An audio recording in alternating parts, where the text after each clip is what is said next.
for 105,000 euros. But now we've moved on to cash games like we will most nights this week. And stakes are supposed to be 10-10 PLO, and it's 5-card PLO, so it'll be a little bit more action than we saw earlier this week with the 50-50 PLO and the 10-10 PLO, which were both 4-card PLO. 5-card PLO is even more of a post-flop game, but people typically flop the world, and you normally see mayhem take place. So let's see how it works out today. One of the benefits of playing on the TV table here at Card Casino is that it is rake-free for all the players. But it looks like in the beginning anyway that we're going to have to catch up, but we will see the cards. He got in as Felix. That's my friend in seat 7. I say friend, but we played a bit together in Vilnius back in the day. Lower stakes PLO. He's usually had my number. He's a very good player. And waking up with the aces on the very first hand of the stream. Raising it up to 40 euro. Getting called by Niels from Norway with Queen, 654.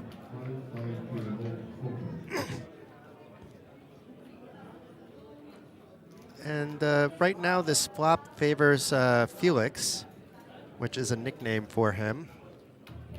We won't give out his real name, but he didn't really hit any of it. But he's out firing right away, showing some aggression.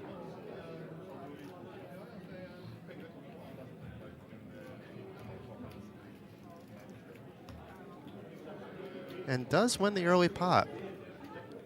Well done, Felix.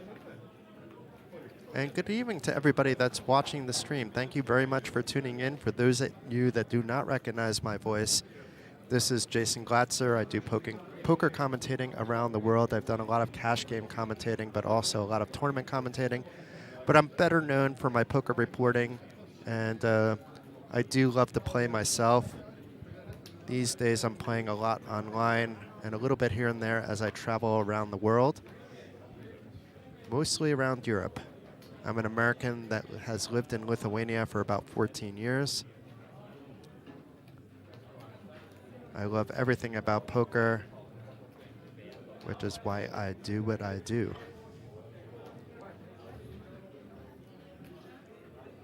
Now Niels raising it up with a nice rundown. The 7 is paired up, so he even has some opportunity for some sets, full houses, etc. But right now, being that we're just 4-handed, we'll see how much action comes along. It looks like just an open by Niels. Diedrich calls from the small blind, and Aaron fold the big blind. So it's a small pot, relatively small, just 70 euros. Heading to the flop, and a 10 out of the window, so a set of 10s for Diedrich, but the 6-8 goes along with it. So not only does Niels have 3 pair, he also has the straight right now. But you can see the equity is very close. Niels does have top 2, but that really doesn't matter. In fact, if an 8 hits the Turner River, that could spoil some trouble for him.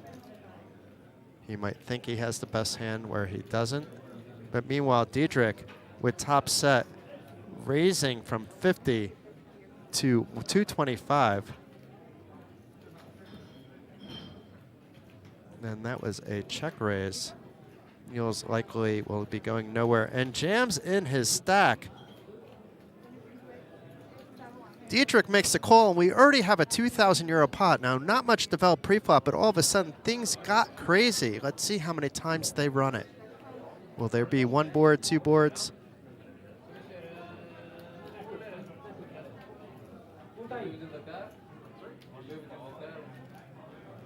Sounds like they might only be running it once. And it's a coin flip situation for both players. 9 on the turn actually gives Diedrich a better straight. And the king on the river, Diedrich wins the pot. So Niels, that's how 5-card PLO goes. Sometimes Neil flops the nuts, but Diedrich had draws, and he also had top set. Had draws to a full house, quads, a better straight, and gets there, wins a 2,000 euro pot. And keep in mind, that was only raised to 30 euro pre-flop. So it looks like we're in for some fun. And it looks like now we are up to 6 players, and there is a 7th player in seat 3 because I see some chips there that should be coming along at some point soon.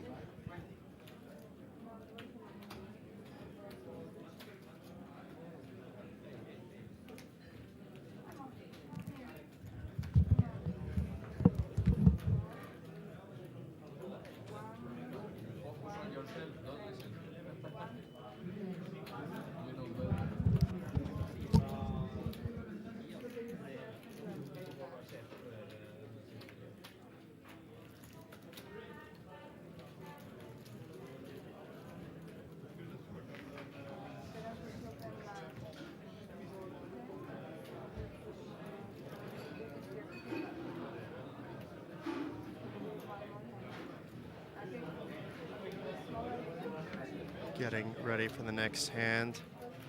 And it looks like Niels is immediately rebuying. So it's going to be this type of game, I think, where we get a lot of action.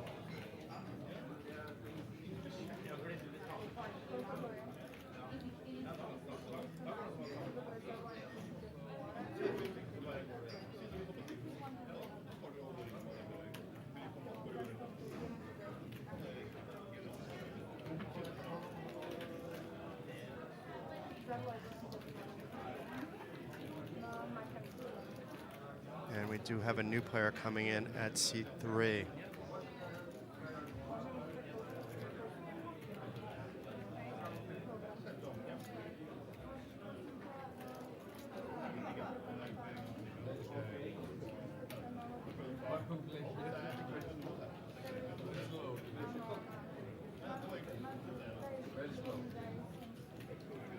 Looks like he's buying in for more than the minimum of 1,000.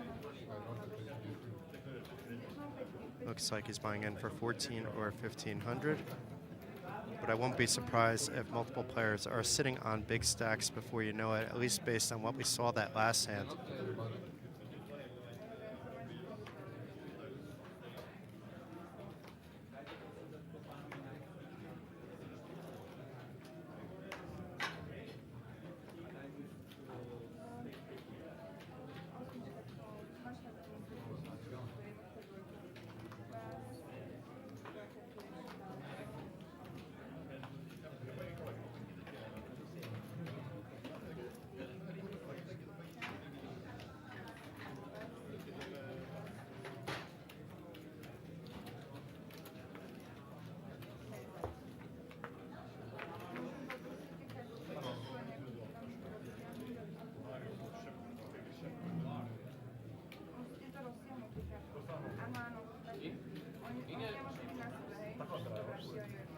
So we have Tony opening it up to 50. Niels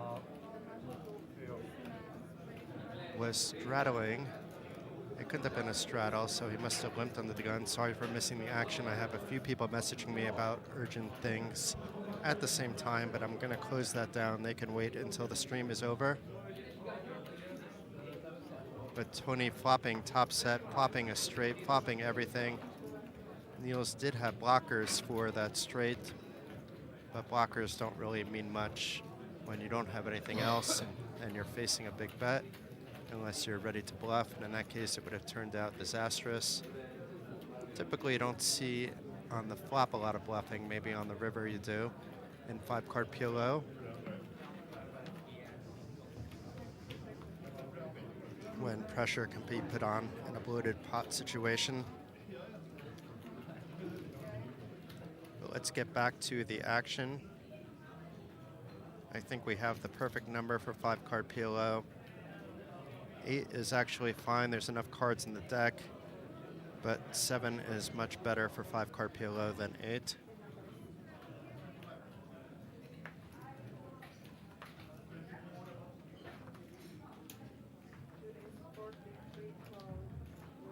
So Diedrich with a nice looking hand in early position raises it up to 40. Lubos making the call from the hijack. And Niels coming along for the ride from the big blind. Niels did lose his first stack of around 1,000 euros. On a bit of a cooler, he did flop the nuts. But the flop nuts doesn't always mean the river nuts, especially in 5-card PLO.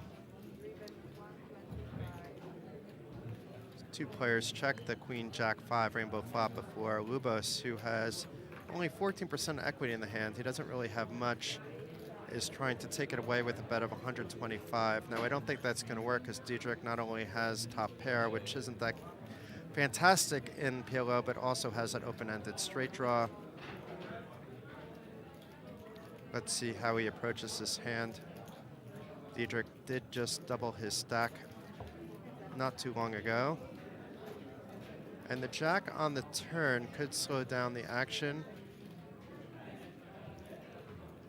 Yes, Diedrich does have diamonds, but on a paired board, very often someone has Jack X, or if they had a pocket pair, now they have a full house. So I wouldn't be surprised if Diedrich gives up here, facing a big bet. Ubos perhaps sensing some weakness, just firing away. And I said there aren't really that many bluffs before the river, but Ubos feels otherwise. He bets the flop, continues his story on the turn, and gets the job done. Wins a 680 euro pot. Or really a 380 euro pot, because his bet of 300 was factored into that number.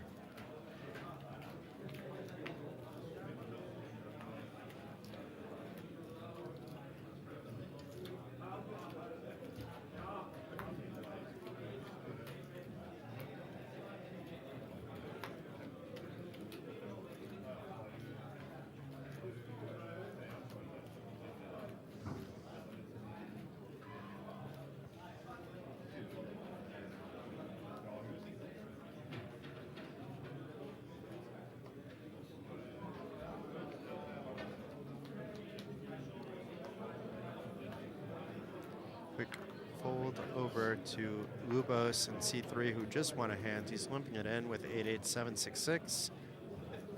Suits are kind of irrelevant because he doesn't have any high cards, or at least at this point in time. Tony with the mystery hand calling from the hijack. It looks like Felix called as well. But there was a raise in here somewhere. It looked like Niels raised it up. Now we can see Tony's hand. He has kings with a 9-6 deuce. Niels jacking it up to 40, so that's just juicing up the pot a little bit. Nobody's going anywhere.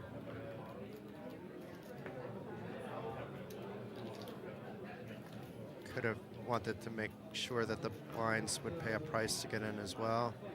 But certainly the people, well, Niels was in the small blind though, so he is just jacking it up out of position. And everybody that's already in the hand will call or potentially raise. Curious what Niels has that he's doing this with.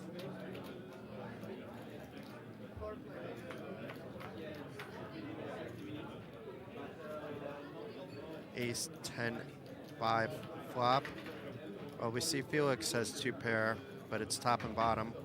We don't know what Niels has, so even though the screen says he's in the lead, that's not necessarily the case. And Niels now betting a decent chunk of the pot with a bet of 125. Let's see how Felix feels about his two pair. He doesn't really have much in the way of draws, which is kind of important in 5-card PLO, but it's fine to call here and reevaluate on the turn. And what a turn it is. So unless Niels has pocket tens or pocket aces, right now Felix is in the lead with a full house, fives over aces. Niels does check. Felix checking back, perhaps trying to disguise his hand or making sure he's not running into a better full house, but there's not that many better full houses out there. Now nines full would have gone there too.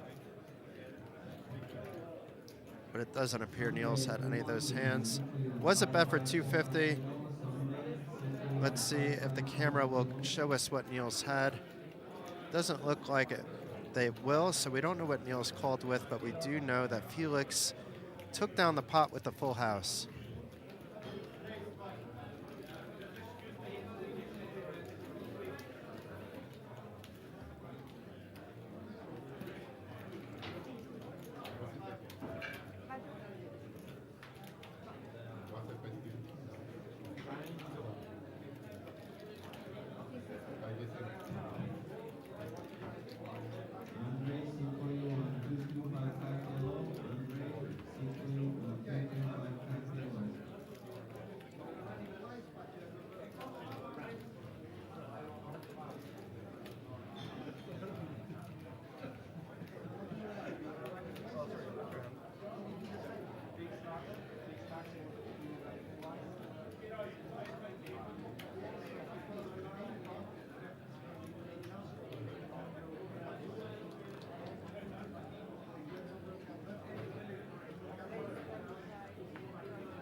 Lubos back in the mix, raising it up to 25 with the mystery hand. Now, if we're going to continue having mystery hands and then we don't see what they show down with, it's going to be a little bit difficult. Obviously, players can muck their hands, so hopefully we don't have all these random mystery hands in the mix. But right now, we do know that Lubos raised from under the gun, got called by Tony, Niels, and Andreas. And it'll be Andreas first to act out of position. And now we do see all the cards. Oh my God, Lubos improving to quad queens. It'll be interesting to see how he approaches this. He already has the check mark, obviously. It does check through. Perhaps he's hoping somebody will improve to a full house, but Lubos knows that 6 won't make a difference because he has one of those in his hand too. But he's trying to squeak out some value. I don't think he's going to get paid for his quads, but that's rather sick. We've already seen flopped quads. But unfortunately for Lubos, unless he chose the table, nobody will know unless they watch the stream that he had quads there. Wasn't able to get any extra value out of the hand. So we are at 8 max there, which means we're going to see most of the cards of the deck, and that's something that the players are aware of, that basically if you multiply 5 times 8, it's 40 out of the 52 cards are going to be in players' hands. And then of course 5 on the board. So you're only really going to usually be able to, if it's a all-in pre-flop, it's only going to be able to run once with burn cards. Potentially you can run it twice. Certainly on a river you can. I think after the flop you can as well. But after the turn you certainly can.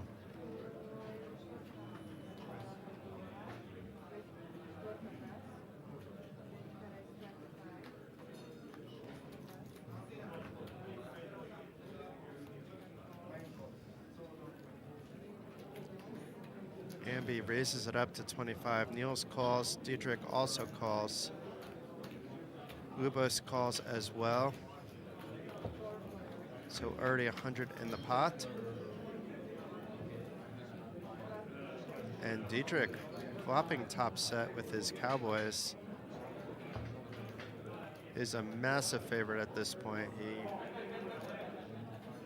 now needs to maybe protect his hand. He does have that king of diamonds. Nobody has a better flush draw than him, but he doesn't know that nobody has the ace-x, but he should feel pretty good nobody has the aces. Let's see if Niels wants to call with his weak flush draw. He does not. And after winning a big pot earlier, Diedrich pulled down a small pot here. It looks like all the players are having fun at the table.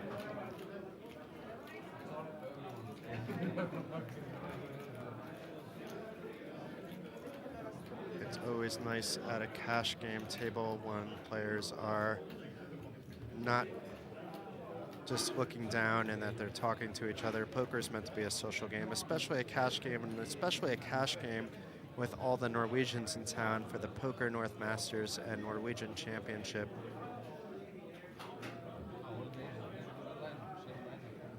On the floor that you see the cash games, those events are open to all, but the Norwegian events on the top floor, all the championship events are Norwegian only.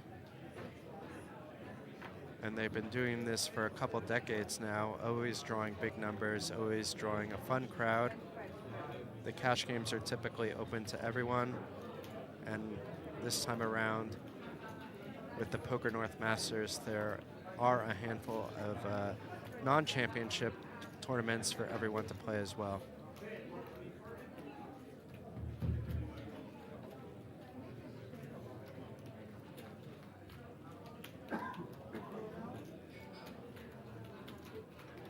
So Andreas raising up the straddle to 75. It's nice to see some straddles in play. Ambi, who was the player that began the straddling, makes the call.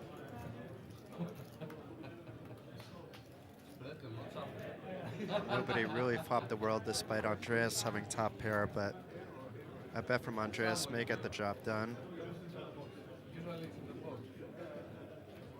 It isn't the kind of board where Ambi can expect much from, despite hitting middle pair. Really no reason to continue. And Andreas wins a small pot here.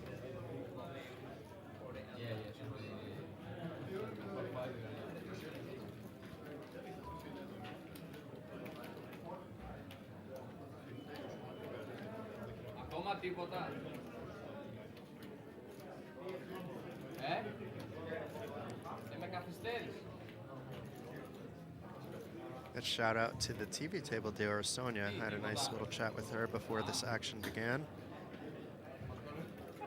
She was surprised this was my first visit to Card Casino Bratislava, but I'll tell you something, it's not going to be my last. I'm loving every moment here. And I'm saying that without even playing a single hand of poker. But that should change if I have a little bit of time tomorrow. I will play some cash games myself. Obviously not on stream. I will be back commentating whatever cash game it might be at the night. We won't have any tournament streaming as far as I know tomorrow like we have the last 2 days. Although there's plenty of tournament action if that's what you're into. Come on down to Card Casino and check it out. So back to the action. It's Aaron that opens up the action from under the gun and gets called by Felix, Niels, and Ambi to run up the pot to 170 euros pre-flop. It'll be Ambi first to act in the big blind with that pretty rundown.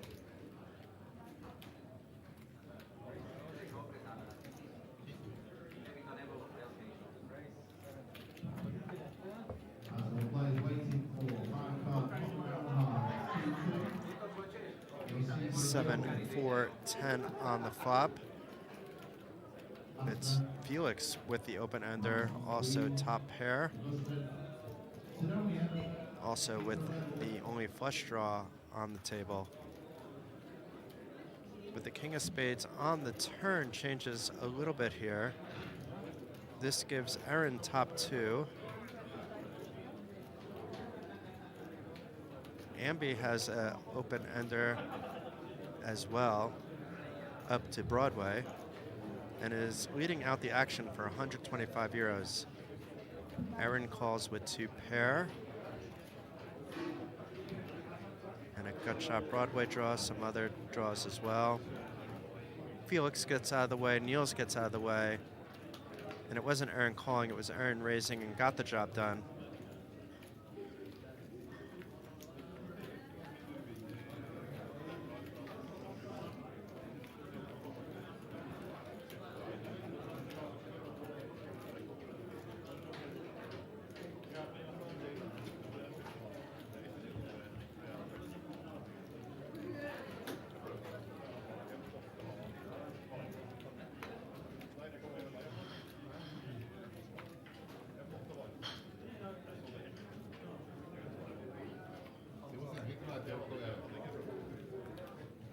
I'm glad to see everybody's making the floor's life easier with the no phone policy. Nobody's had their phone out today.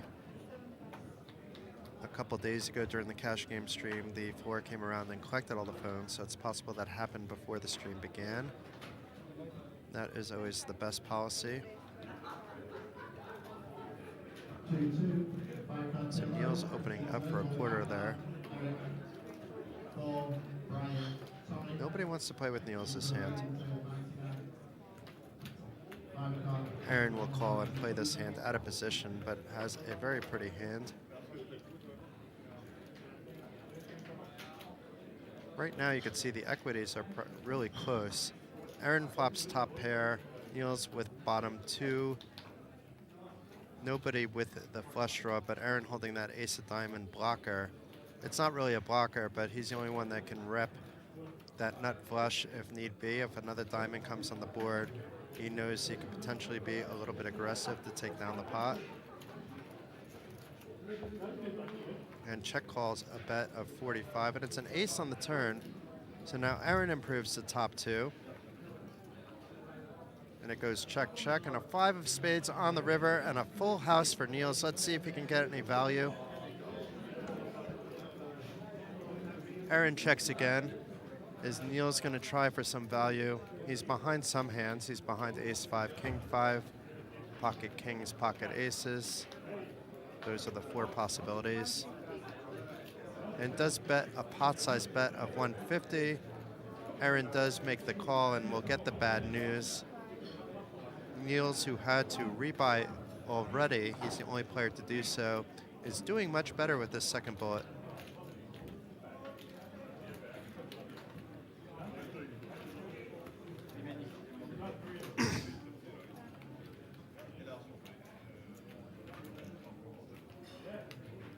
It looks like there's a little deck substitution going on now.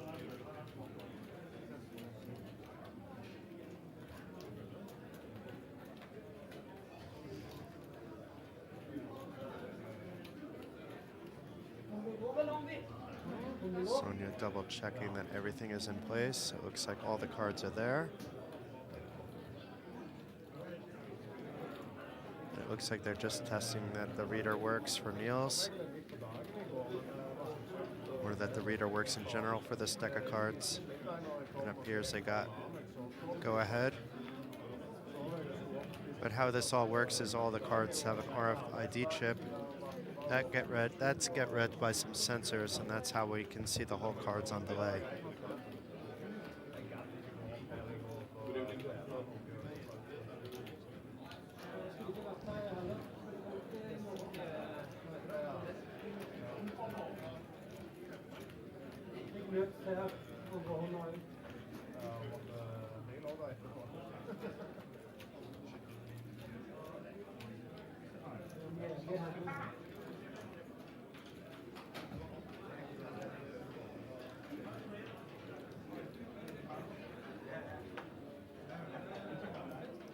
So Niels will be first to act. We did see a straddle one hand, but that was it so far. It's a little bit more fun with straddles, but in 5-card PLO, you don't need necessarily straddles to witness pot building. The pot building usually happens after the flop or after the turn, sometimes even on the river.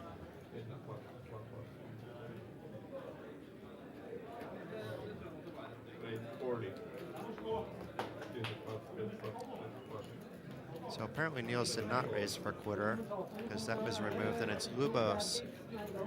Lubos, who raises to 40, and Felix calls from the big blind. Felix pulling out miles ahead with that, well, it wasn't a flush, so I'm not quite sure what's happening here, but that's certainly not a 3-9-5 club flop. That's an ace diamond 3 of heart, 5 of heart flop. Nobody with diamonds in their hand. Felix flopping bottom 2, so is still in theory ahead. But maybe some of those folded cards somehow made it to accidentally over where the flop board is, so we'll have to keep a close eye on that. And it's still wrong, but it's been updated to ace of diamonds, 4 of hearts, 5 of diamonds, which is not correct either. Let's see what we have on our turn. 9 of spades on the turn. So it's ace of diamonds, 5 of diamonds, 3 of hearts, 9 of spades. Felix is still ahead with his 2 pair, but he can't really feel that great about it. Let's see if Lubos can get there.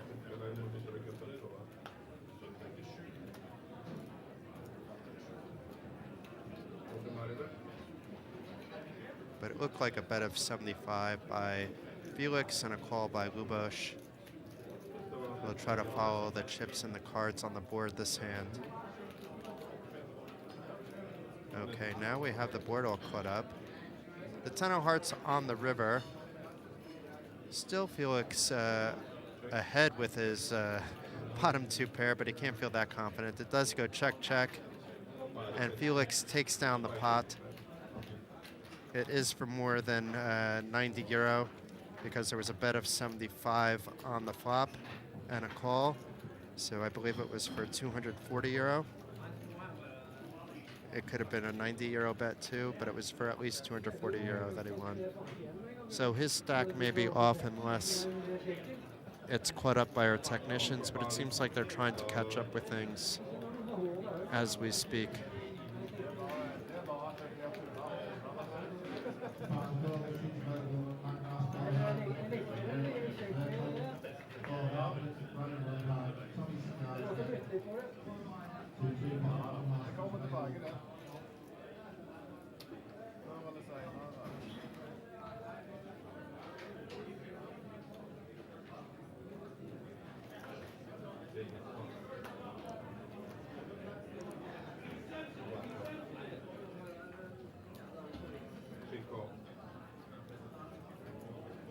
Blue Bush calling, Tony calling as well. Tony raising it, I apologize, to 50. I saw two chips come out, but they were green ones and not red ones. And Neil's jacking it up with the ace-ace, king 6-4 to 160.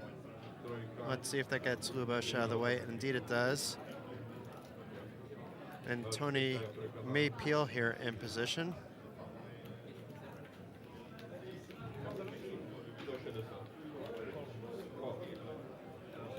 And does indeed call, so already 340 euro in the pot. Despite having aces, Niels is not a heavy favorite in this hand. He's more of a favorite, but nobody really has too much. Niels firing out for 325, that should work. Indeed it does.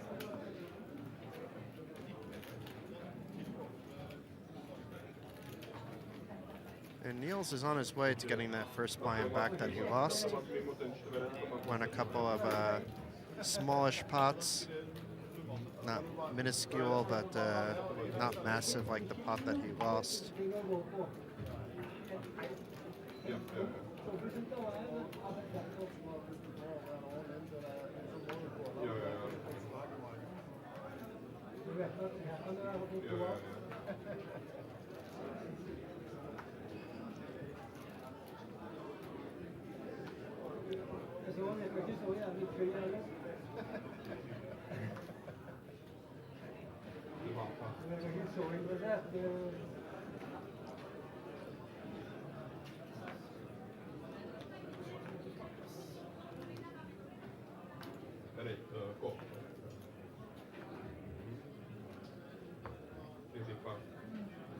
Blue Bush limping another hand. Ambi, though, jacking it up to 50 from the hijack. Aaron calls from the cutoff. Niels comes in from the small blind, and Lubosh completes the action with a call of 40 euros. And there's 210 euros in the pot with the 5-9-3 flop with two spades. Aaron has the nut spades. Aaron also has an open ender. And Aaron also is going to be the one to bet after it's checked around to him. Bets 150 into a pot of 210. Niels with the decision to make with his top two. He also has a flush draw. And decision has been made. He said he's going all in, folks.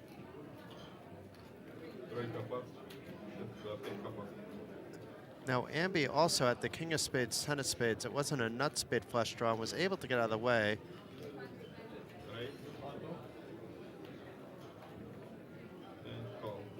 Aaron re-raises because it wasn't enough chips for Niels to actually go all in. And we have a 3,000 pot. They're running it once. Queen of diamonds on the turn. Niels is now ahead with top two pair. And two of clubs on the river. It's a chop pot with both players having the 4-6.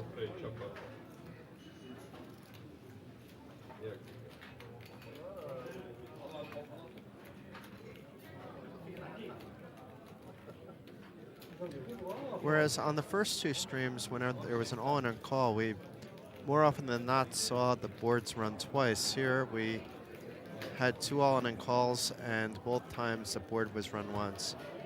Now part of it is you need to make sure there's enough cards, because there's 40 cards. If you're running one board, you burn before the flop, burn before the turn, burn before the river. That's already 48 cards. So you can only do one full board. So that was part of the reason. And then if it's after the flop, you've already burned 44 cards, including the cards that are in people's hands. And you would need to do, it would be exactly all the cards in the deck to run the turn and river and to burn and everything.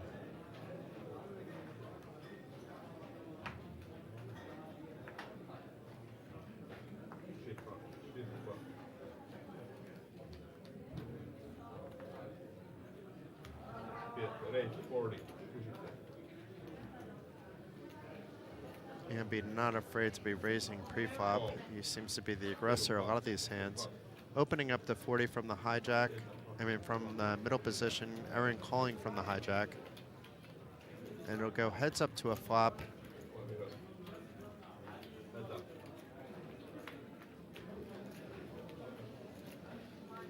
Nine king deuce of diamonds. And Ambi with the check mark, but if he faces a lot of aggression, he could be pushed off this. It's only a 10 high flush, but maybe a little less so now that there's a fourth diamond out there. Bet 40.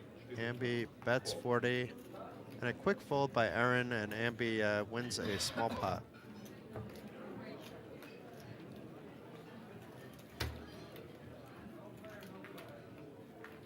Sorry, sir. What are those rainbow ones? Big chip. If I put these in, I want it out. Then you mean business.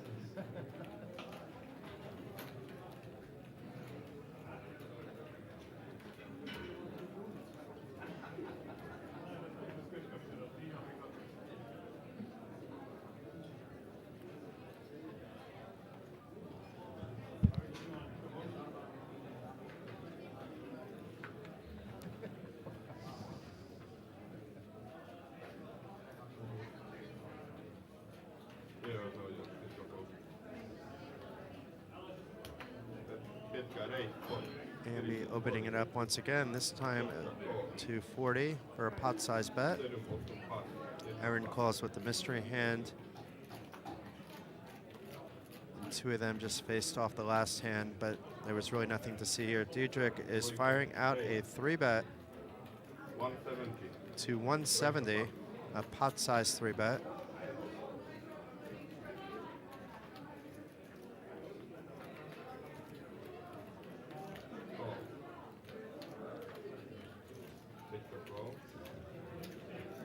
And both Ambi and Aaron call, so there's 520 in the pot already.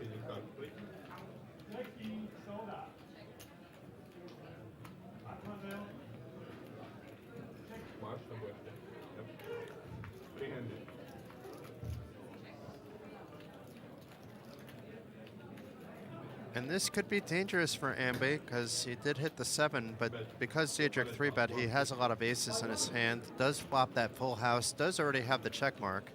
That's likely because somebody else had a 7, so there's no possibility for a one-outer for Ambi to get 4 of a kind. But Diedrich attempting for value and gets a call from Ambi. Aaron gets out of the way. Nine of diamonds on the turn shouldn't change much here, but it may get Ambi to fold to a big bet. But Diedrich trying to potentially disguise his hand now. Maybe afraid a little bit of pocket 7s, but I don't think that's it at all. And after it goes check, check, Diedrich will likely try to get one last bit of value out of Ambi. Ambi only has 415 behind, so may feel compelled to call, getting 3-1 odds if he feels Diedrich's capable of bluffing.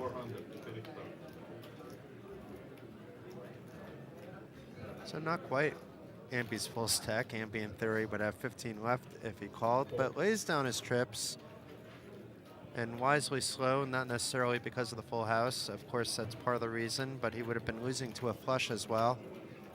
So that diamond on the turn maybe saved the rest of his stack.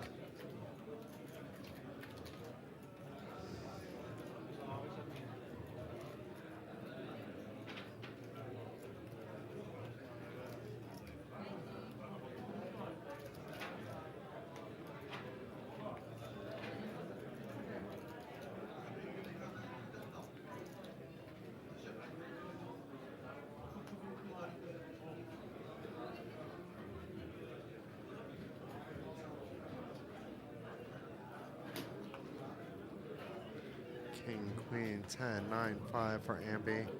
Raise 40. And once again, raising it up this time, once again to 40. And once again, Aaron calls. It seems to be a theme. Niels calls as well. 220. 220. Andreas, 3-betting to 220 for the pot size bet. Raise. And it looks like we have a re-raise there. 950. Yep, 950. Indeed we do. Tony 4-bets it to 950. Ambi calls off his stack at 415. Aaron gets out of the way, Niels gets out of the way, and Andreas with the aces calls them both. So it's a 1,700 euro pot. Andreas has 2 players covered. We do not see quite yet what Tony 4-bet with. Maybe he had aces as well. But I have a feeling it was some sort of sick rundown.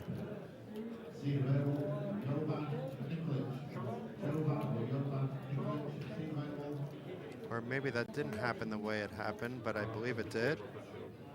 Let's see how many players are turning over their cards. Well, Tony is one of them. Ambi is another. And did Andreas get into the mix as well? Here, now we can see everybody's card, and it indeed was aces versus aces. And top 2 pair for Ambi on that flop. Still with top 2 after the turn. And a jack on the river for the straight for Ambi to crack 2 players' aces. Now, aces are a bit overrated when it comes to 5-card PLO. You're still going to be favored in a lot of spots, though, pre-flop, but then not by much. You know, it's 5-card PLO is, the skill level is a lot on the post-flop end of it, but the pre-flop also can determine who's left in the hand. But I like to think of it more as a post-flop game.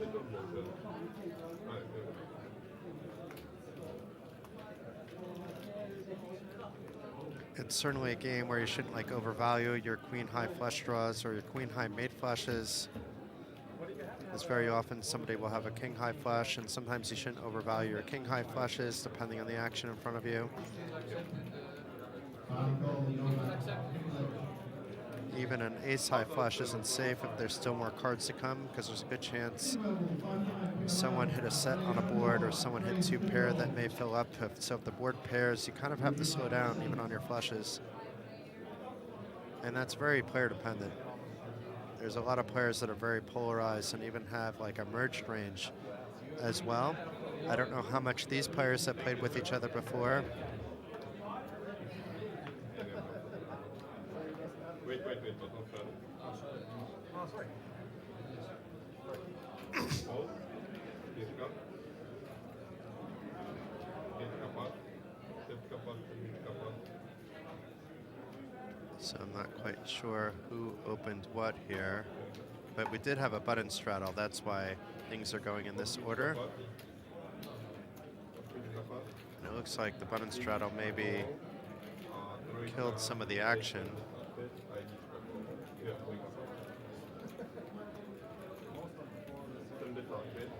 But Andreas did call from the hijack from C1 with King Jack 7-4. Ubos in position, raises to 75, and Andreas calls. So 170 in the pot. A tasty wrap and flush draw for Lubos.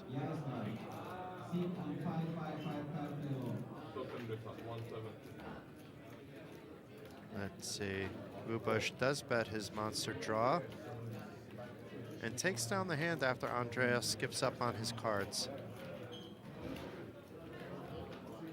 Even though Andreas had a bit of equity, it's often hard to realize it. You need a something better than an overpair and a gut shot straight draw, especially if you think there's going to be heavy action on the turn and river.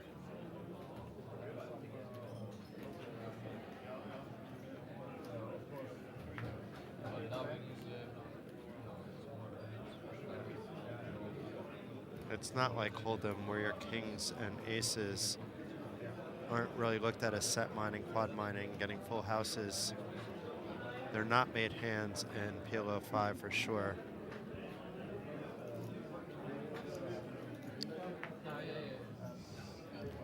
That being said, I like Neil's hands if they were playing the big O, PLO5, high-low. But that's not the name of the game. The game's tightened up a little bit here.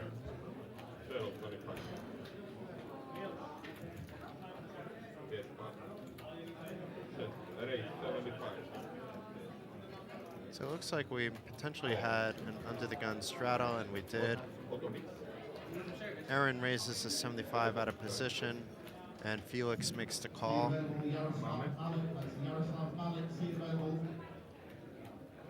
We do not know what Felix has. He's being asked to shuffle his cards a little bit over the reader. But what we do know is Aaron flopped top set. Does not have any diamonds in his hand. And checks it and gets Felix to bet into his top set. So let's see if he raises it. It was a pot-sized bet. Aaron looking at his cards once again, perhaps making sure that he has indeed the top set.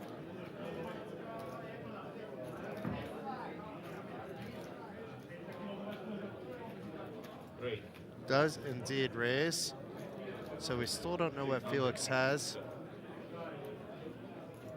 We could have one of these crazy draws with diamonds involved as well.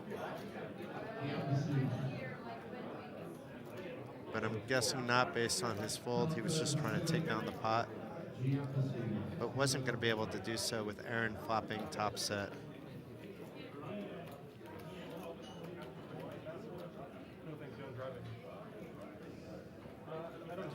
That's another thing you should be aware of, unless you hit something like quads or something that's completely unbeatable. A lot of the hands that you would get, even in normal PLO, that maybe you would play a little bit slower, certainly in Hold'em, you can't really slow play your hands in PLO5.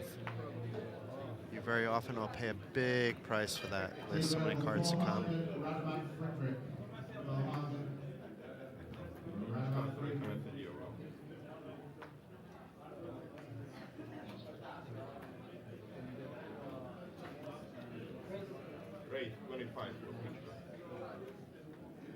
So Neil's raising it up to 25 from under the gun.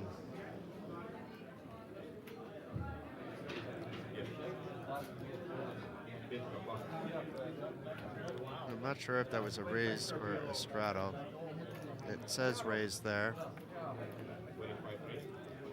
And the dealer is confirming it was a raise and not a straddle. We've seen other players when they're opening raise the max of 40. Felix 3-betting to 80 out of position. Neil's snap calls. So 170 euro in the pot. Nobody has a jack in their hand, so whoever tries to rep this jack, jack, deuce, rainbow flop, it probably will only take a single bet to get the job done.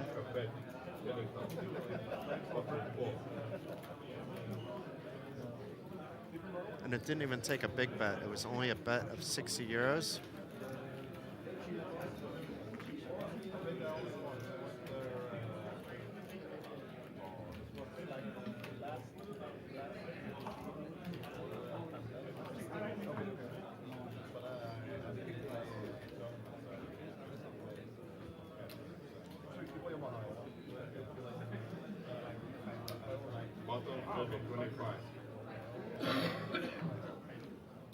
So this time we have a button straddle of 25, and it'll be Felix first to act from the small blind after all the cards are dealt out.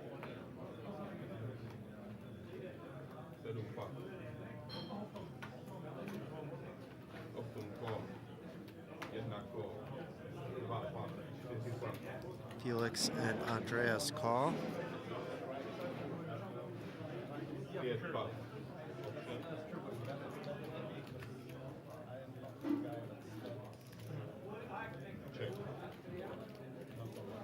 And Eden opposite check as well.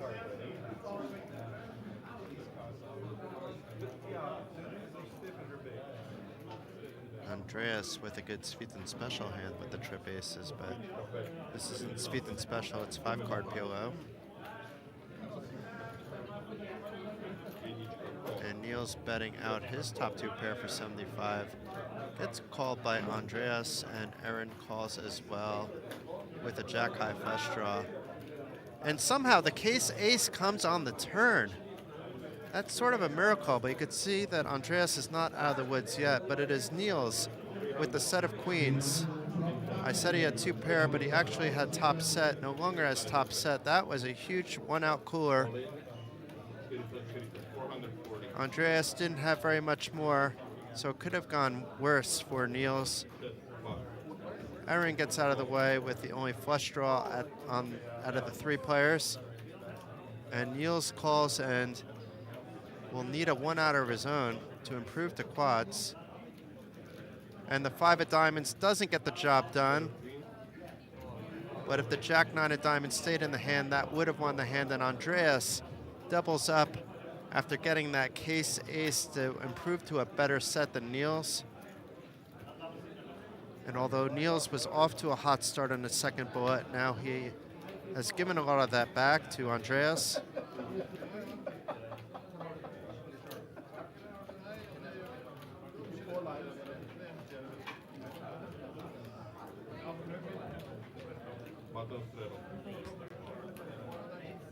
This time it's Felix's turn to straddle the button. And it'll be Niels first to act out of the small blind.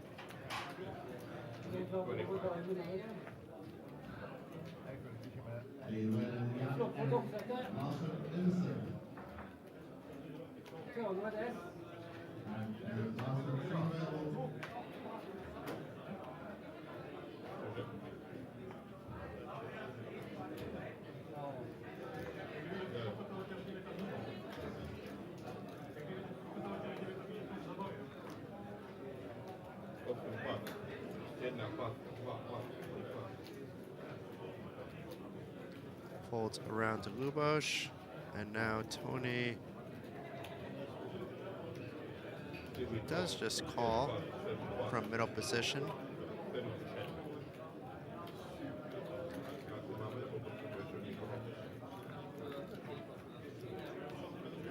So not the biggest pot going heads up to the 3 of diamonds, 4 clubs, ace of hearts, rainbow flop. Felix hitting a set with his 3s is a massive favorite.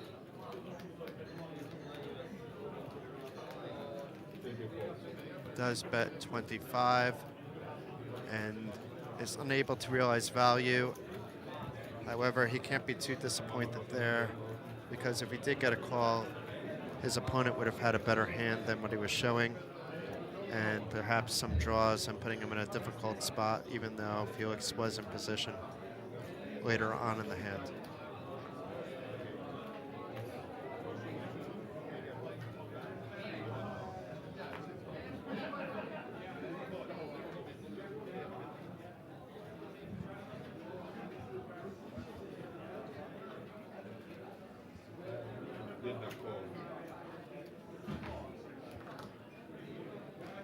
So another button straddle. This time it was Niels. Andreas calls from the small blind.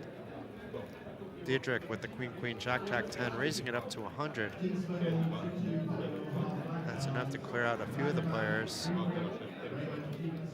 And it's going to be heads up after Niels calls from the straddle, from the button.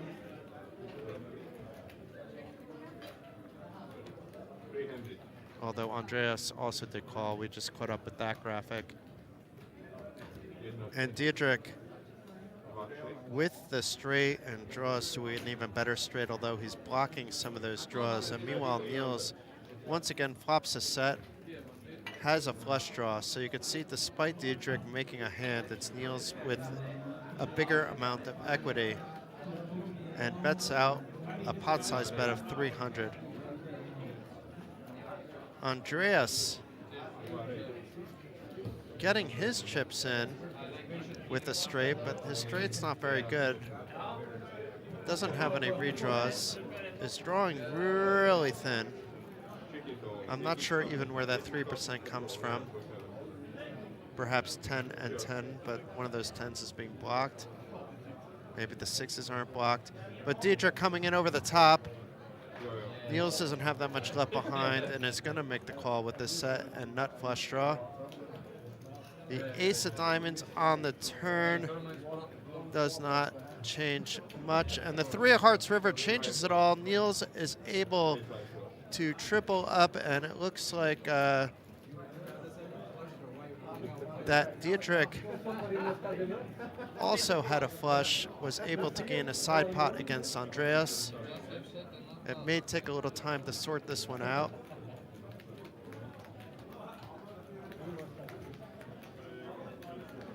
There may not be a side pot, in fact.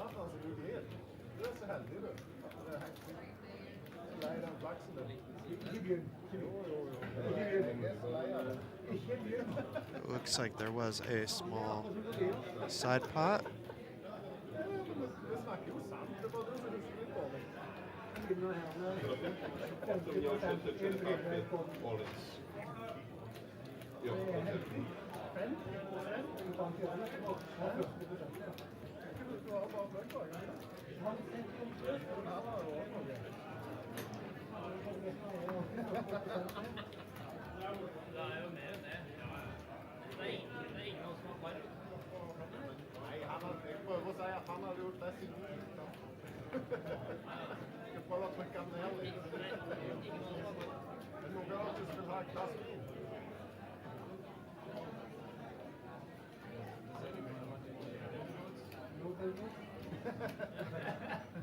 Decline. Anybody want to play holder? No, easy pass.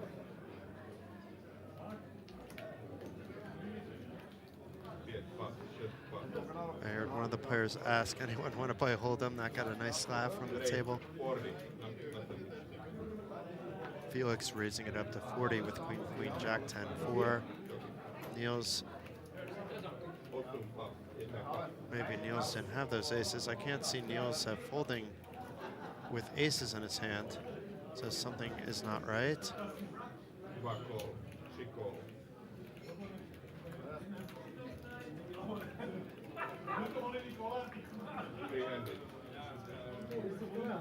Three-handed to the 3-3-6 flop. Nobody with a 3 in their hand. Right now, Dietrich ahead, but this board doesn't look pretty for anyone. If someone wants this €120 pot, all they have to do is fire out a bet. But it's very difficult to do so. But it shouldn't be difficult for Felix anymore. After it went check, check, check, check, check, check, and now Felix rivers that queen's full. That's small. Get some small value after Luboš calls with a queen in his hand. It's obviously not enough. The only thing that was beating Felix at that point was a pair of pocket 3s, and the chances based on the check, check, check, check, check, check until the river of someone having pocket 3s was very small.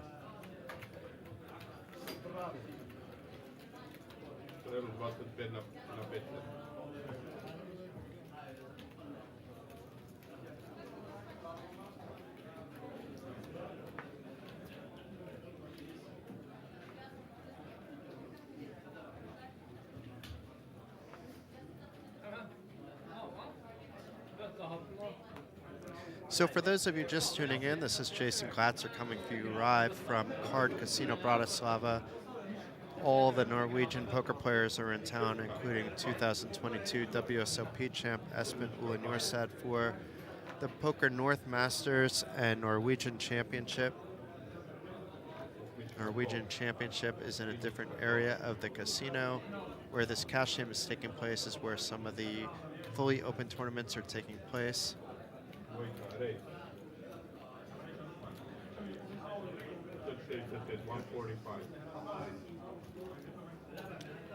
So Dietrich raising that button to 145. I believe he was straddling from the button too, because we had some calls for 25 before that. Luboš calling from the small blind. Out of position with ace, king, queen, 9-5, all red. a nutted hearts mixed in there. Joo, sitä. Four-handed. But 3 players call that raise to 145 to bring 615 into the pot. Break that check. And let's see if anybody has that 9-10 for the nuts. I do not see that, but Andreas did flop top set. Wake up check. It checks fully around to the 4 hearts turn. Wake up check. Now a 5-6 would complete a second straight, but of course nobody has that as well. So Andreas still ahead with his jacks, but Neil's showing a lot of heart here with his 2 pair and flush draw, which we know is not the best flush draw on the table, and fires out a pot size bet of 615 euro. Andreas calls for most of his stack, so don't expect to see him going anywhere if there's more betting on the river, and it might even be him that bets if the board pairs up. And Lubush may feel he's priced in with this flush draw, but does not.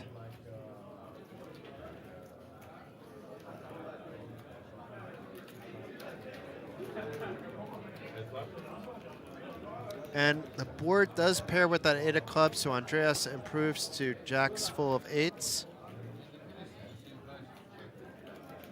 But it's Niels with a lesser full house with 8/7 to jam.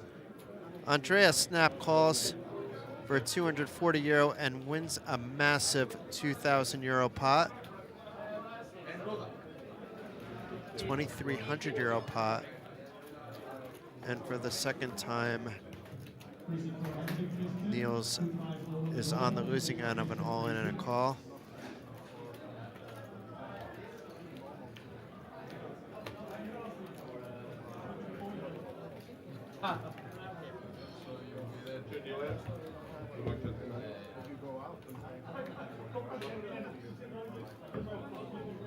Dealer change. Thank you for the last round, sir.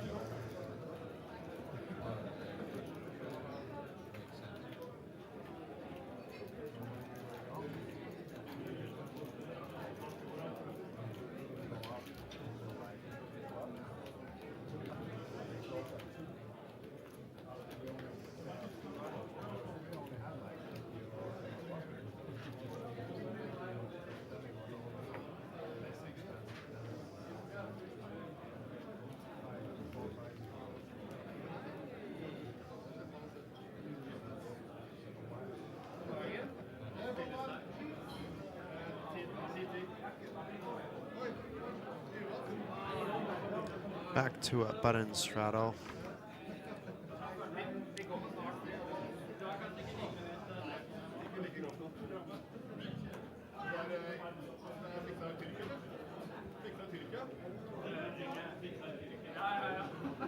Ambi calling. Before Felix wakes up with the ace-ace, queen jack 8.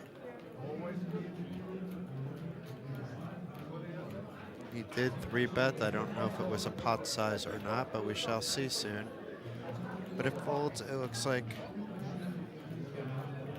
all the way around to at least Diedrich, who folds his trip 10s. Let's see what Lubos does. He calls for Sunday 5. He was the original player to start all this with the straddle. And Ambi was the first one to open with a limp. Also calls to bring 310 euros in the pot. Lubush flopping top 2. Felix's best looking hand is an overpair. And I'm trying to see if Ambi has a straight, but it doesn't appear so.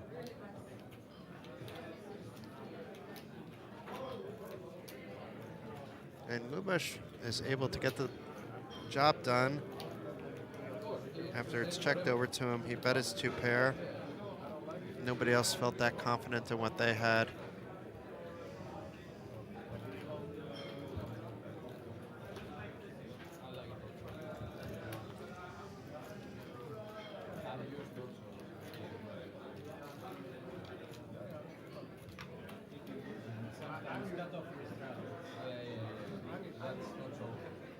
used to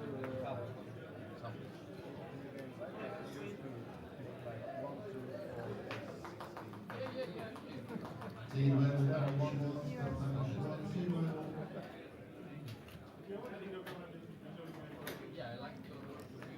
It doesn't look like we have a straddle this hand, so instead it's Felix to open up the action with a raise to 40. Andreas folding a pretty hand.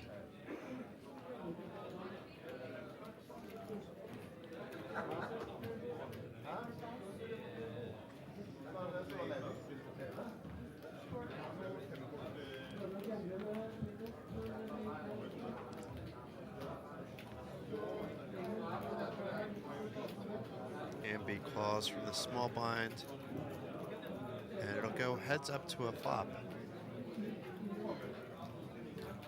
Not a bloated pot at all, just 90 in the pot.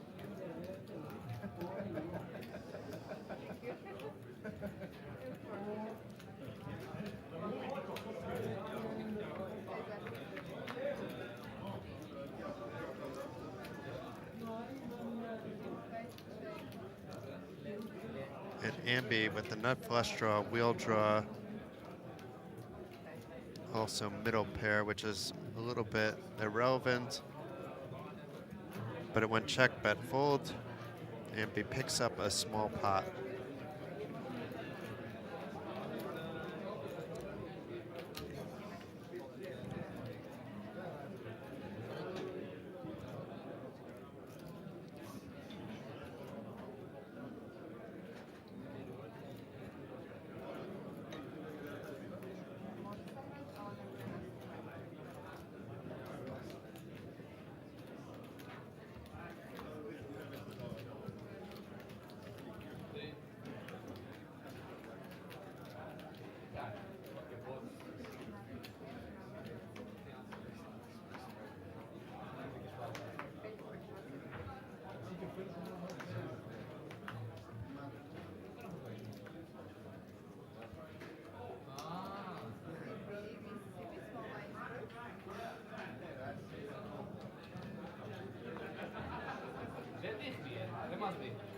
Couple of folds. It was a button straddle again. It looks like Diedrich just called from middle position.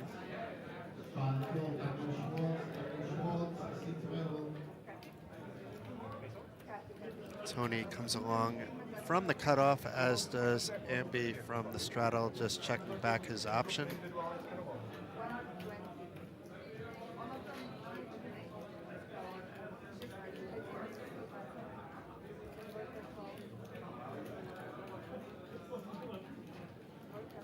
It wasn't completing the action. It's a raise to 120. In position. And only Diedrich finds the call, so already 285 in the pot. Ace, 10, 9, 2 diamonds. Ambi with top 2. Diedrich with the second nut flush draw and bottom pair. Also has a gut shot Broadway draw.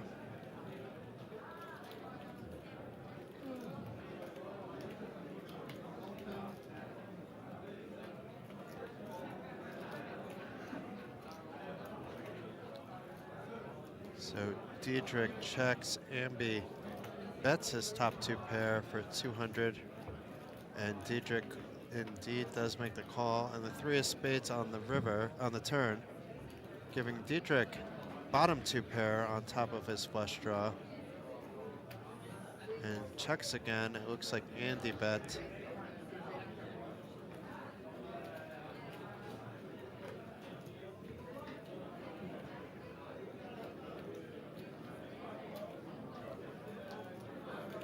Diedrich folds his flush draw and his gut shot to Broadway. And Ambi is able to take down the pot.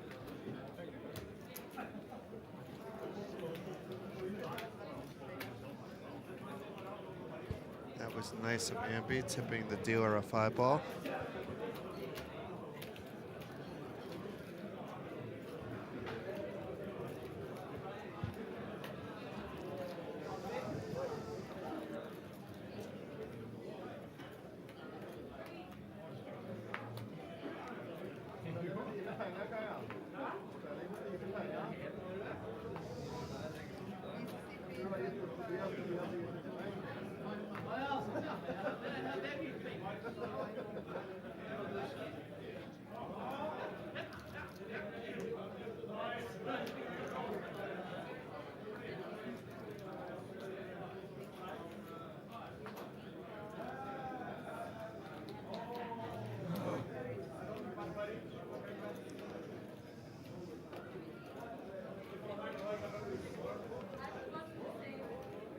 So Andreas called the straddle before Lubos jacks it up with the ace king queen 9-4 to 100.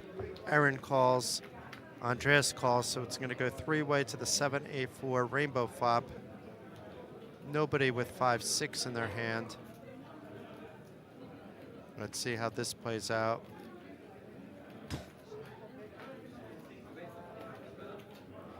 Aaron busting out a bet of 225 and gets both players to fold.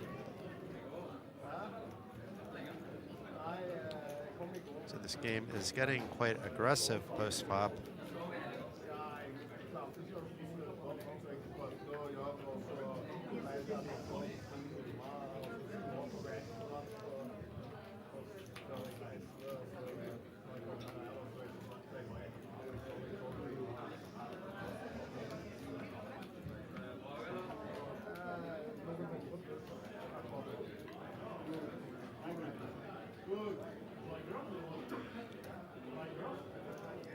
So we're six-handed this this time around. I would say five-card PLO plays a bit better six-handed anyway, even five-handed.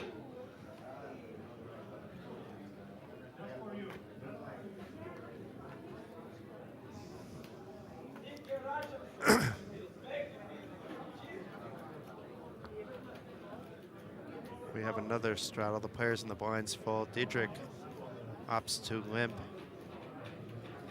That was Andreas limping, apologies.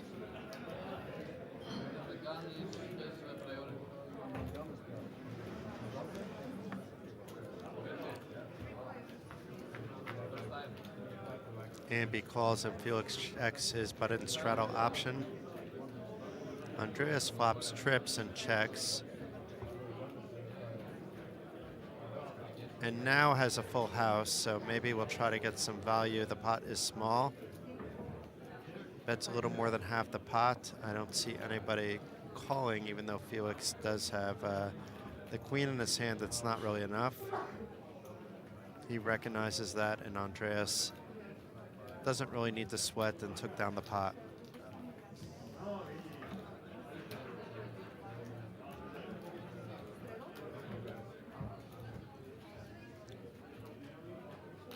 I do play some five-card PLO myself, but I prefer two other games that also involve five-card PLO to some way, shape, and form, and one of them is Sviten Special or Dromaha.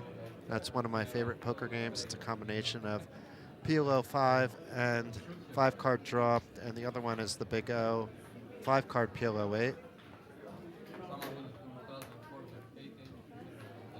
While Sviten Special is played in Europe, it's very rare to see Big O in Europe. That's more of a game that I get to play if I visit home in the US. And being that lately I haven't had that many trips to the US, I've maybe played it once in the last 5 years there. I do play a lot of Super DC games though when I'm on the road, Super Dealer's Choice, and then every once in a while I'll pop in the PLO5 high-low into that mix.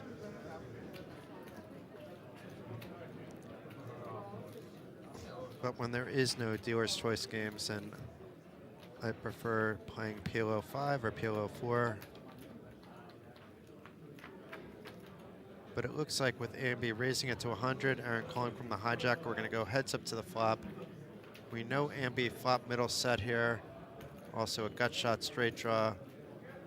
Draw to the top full house. If a queen comes with queens over sevens or a bottom full house, sevens over fives. We don't know exactly what Aaron has, but we could probably find out in a second, more or less, what the range might be if he's able to call this pot size, near pot size bet of 200 by Ambi.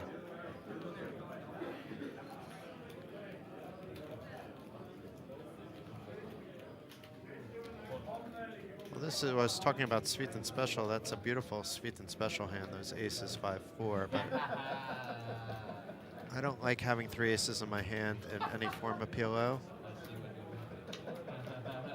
If it was Big O, that wouldn't be the worst case scenario. He had a hard flush draw.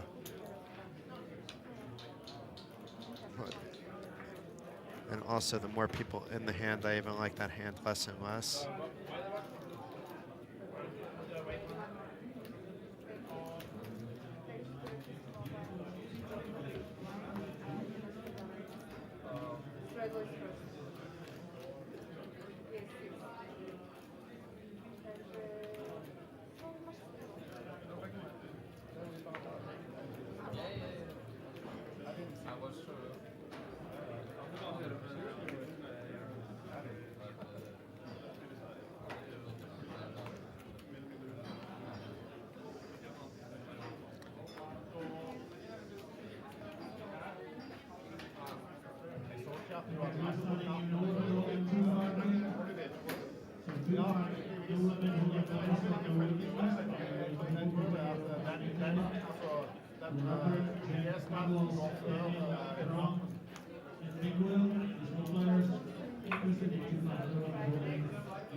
So a bunch of folds going on here.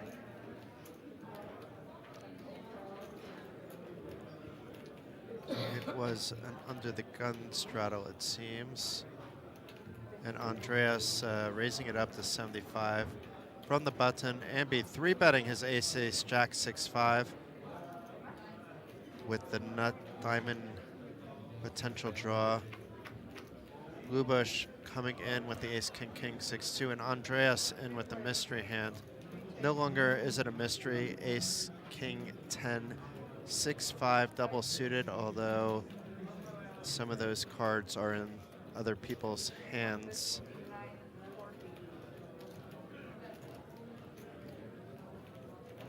It does have bottom 2 pair, and bets big with this bottom 2 pair. He also has a nut flush draw, so that's why he's betting big more than the bottom 2, but the bottom 2 contributes. Everybody folds, picks up a tasty pot, and up to near 3,000 euros after taking this one down.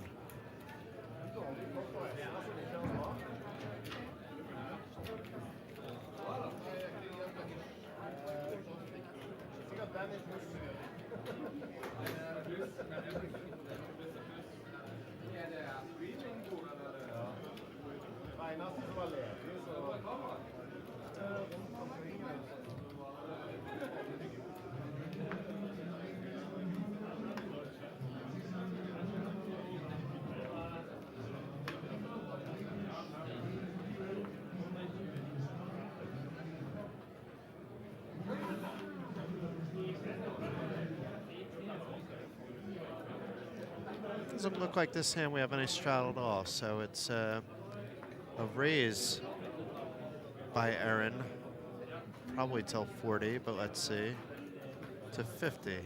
Is that possible? It's probably to 40 because it can't be a raise to 50. And the dealer said yes, it's to 40, not to 50. He probably just tossed out 2 green chips, and the dealer accidentally said in the microphone 50. But it is a pot limit game, so the most it could be is to 40. Andreas Cador calling from the hijack. And maybe there was a straddle after all. No, there was not, because the small blind and the big blind were now. So it wouldn't make sense that we need a correction. Everything is in order now. Ambi calls from the big blind. It checks around to Andreas. Andreas with top 2 pair on a scary board. No clubs in his hand either. But nobody else has clubs either, so this should work, and indeed it does. And Andreas, we said he was near 3K. Now it says he's at 3K after winning that small pot, not as big as the one he won before, where he netted over 900 euros in profit.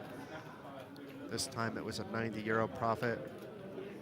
But those 90 euro profit pots add up. A couple players enjoying some tasty wine. I may have a glass of wine after the stream. We shall see what time we will end. It's been a long day for me too, because I started quite early, and then we had a long final day stream of the Poker North Masters. I was all ready to go for the cash game now.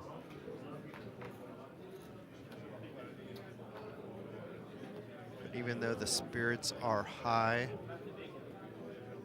I may read something accidentally wrong because the eyes are starting to get tired. But the action is amazing, so that will keep me entertained and should keep you entertained as well.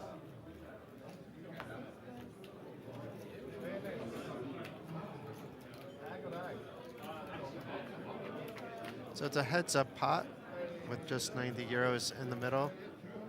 Niels,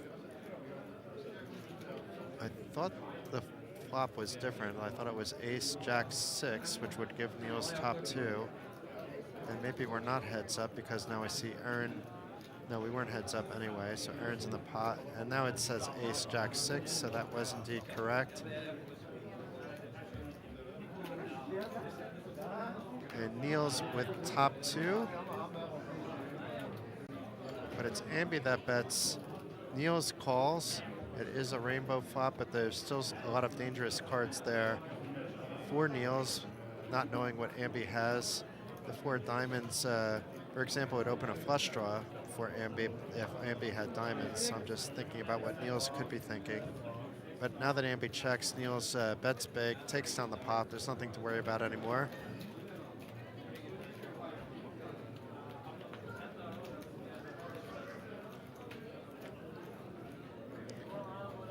Looks like we're back to 7-handed play.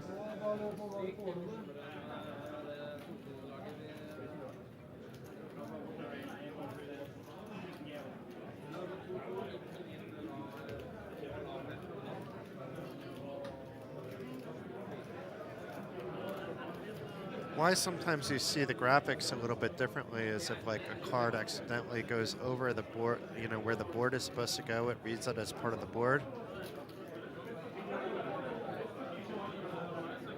And they're working hard on making the stream as good as possible, and it's going to get better and better as the week goes on. And then there's some major festivals coming up that will have streams as well.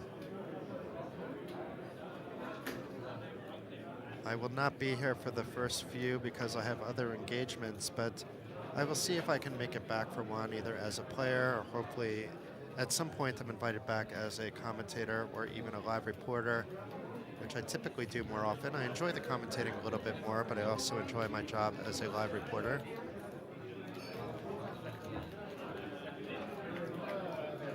So Aaron raising from the small blind, Felix calling from the big blind. Felix flopping the second nuts, Aaron flopping the Broadway. Let's see if Felix will at least see a turn. It looks like Felix might be, it is just a call. I thought it was putting in more chips. Does anyone have any diamonds? Now, in addition to having Broadway, Aaron has the nut flush draw. Felix is drawing to one of the 3 aces on in the deck. It may save him that his king of diamonds is bare. He may feel like I could be actually drawing close to dead. He is drawing dead to win the pot, but he could potentially chop it.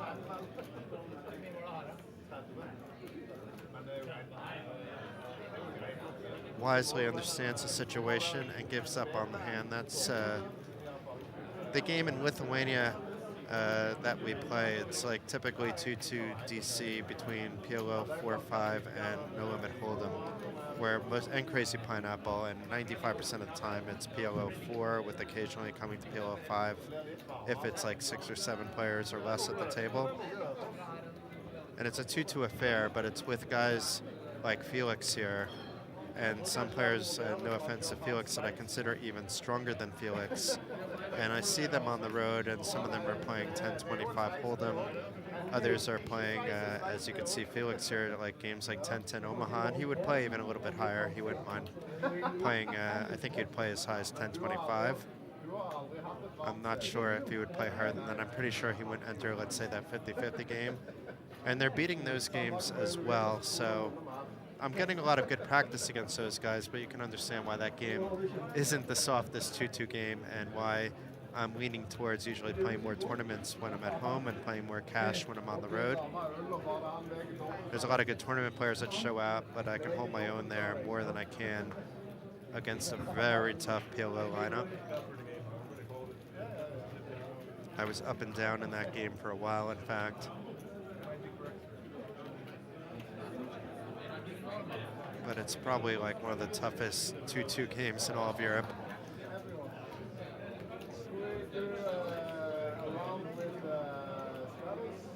Depending on how you look at it, it's either a really expensive or a really cheap way to get some live training though. I do win some of the time, so it's not that I am down or up a lot. I was up a little bit before the pandemic, and then during the pandemic, when a lot of these guys started coming back, I did give some back, but I went on such a heater with the tournaments that it didn't really matter too much. And now I typically stay away from that game if these guys are playing, which they usually are. Felix, though, is playing a lot more tournaments as well when he's back home, so kind of like me, and he's a very good tournament player. We were both very deep in the Vilnius Acebreaker, which took place in January. That attracted 490 entrants, a record for Lithuania because the regulations changed there. I took 15th place on one bullet, and I believe that Felix was one of the early players out at the final table. I know he was still in when I busted. There were a few WSOP bracelet winners in that event too.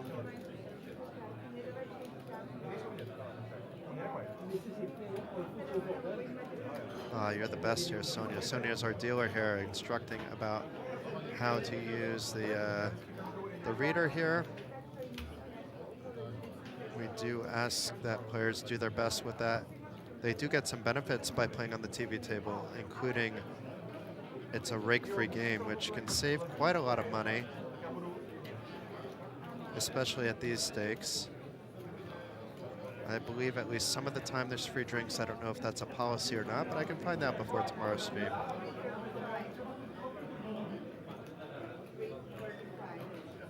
So we have some action here. Tony raises it to 100 with the ace-jack-jack 10-4. Ambi waking up with ace-ace 8-8, and those are connected with the red cards 3. I thought he 3-bet. He did indeed 3-bet the 360. That does get Andreas out of the way. Let's see if Tony will play this hand out of position. He is sitting with a lot of chips, but Ambi doesn't have a lot. Ambi basically just has a pot-sized bet behind. So we'll see how this works out.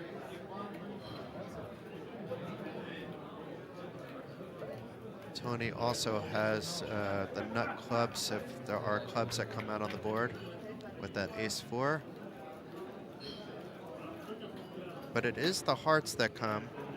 Nobody connecting with their pairs, but Ambi has that nut flush draw. And does put his stack in the middle after Tony checks. I don't think Tony will be calling here. He has middle pair. No real draws sticking out that aren't backdoors. As you can see, based on some of the cards that are in play, so this isn't vacuum odds, it's like real odds based on the fact that some people folded some cards that would help Tony or that would help Ambi, that he is a 4-1 underdog and does opt to fold. And Ambi should be happy with that because he didn't have a made hand either.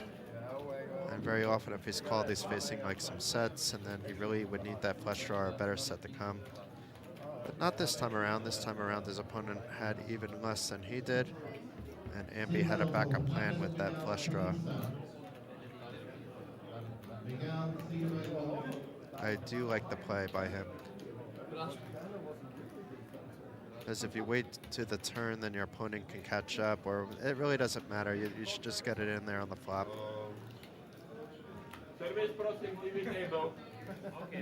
When you have less than one pop bet behind. So new dealer, the dealer already calling for service, the table loving it.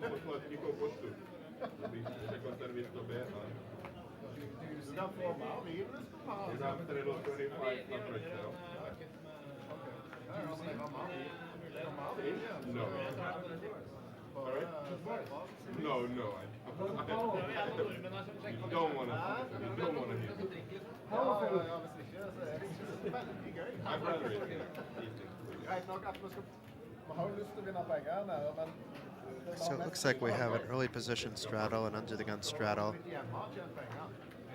For TV table streams and in general, I prefer not to see button straddles, although in our local we can button straddle, so I do it myself, especially if other people are doing it. and under the gun straddle creates more action. It's typically a minus EV bet, but if everybody's doing it, it makes it more fun, and then it's not minus EV because everybody is doing it. And even if it's not mandatory, if most people are doing it, you don't really want to be that guy, you know, just to save a little bit of money. If it's a private game as well, then for sure not. Bet 200. But I don't feel safe in the private games anywhere in the world. I just am talking about other people playing private games. I only play in casinos for the past 10 plus years in a very safe environment, regulated environment. So nobody hitting that jack. Maybe Felix will try to steal this one away. All he really has is a gut shot. You can see he only has 8% equity, but Lubos may not feel he has enough. Lubos not buying the story. It is a rainbow board. Maybe now that the board is double paired, if Felix can figure out a way to unleash the rest of his stack, he would maybe get a fold, but Lubos being sticky on the turn, not having to face a big bet on the river. His kings are good enough for two pair, kings and jacks, to win the hand.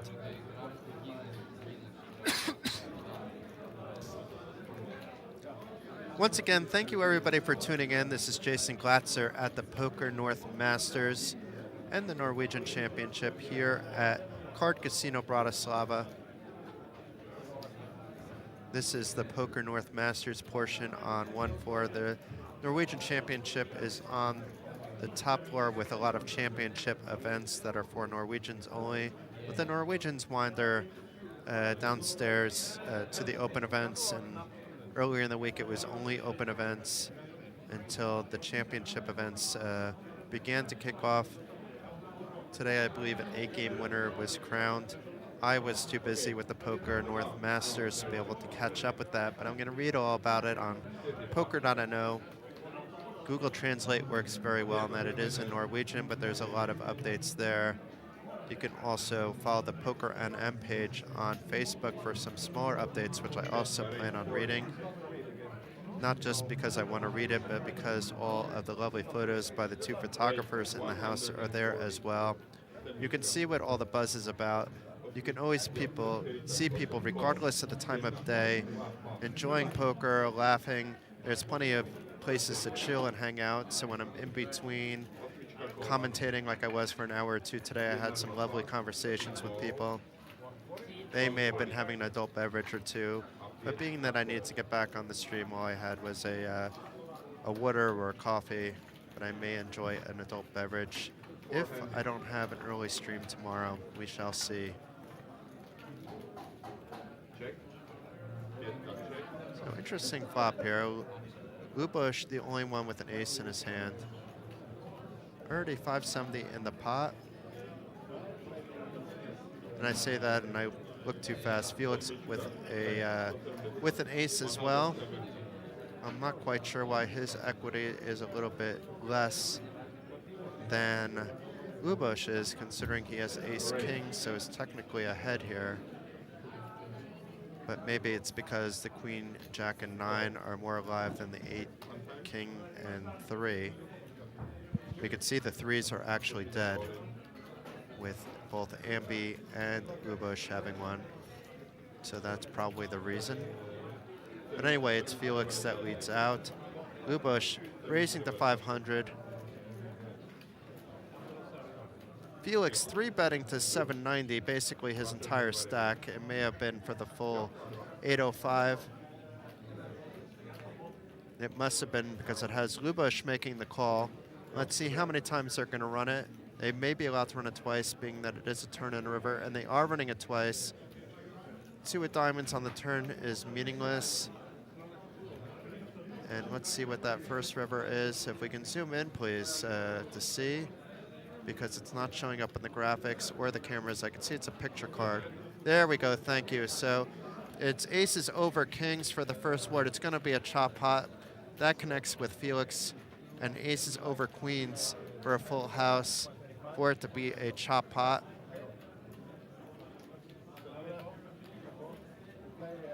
And normally in a chop pot, you just wind up paying some rake, but thanks to these guys being on the TV table, Card Casino Bratislava is generous enough to allow the TV table to be rake-free. So both players did actually profit a little bit. 10, 10, 25. But it's a straddle. From 10, 10. But the 25 is a straddle.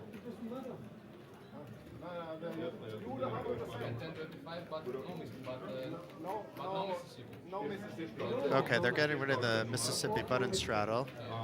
Perhaps they can hear me even though there's no phones allowed at the table. I'm all on board with that.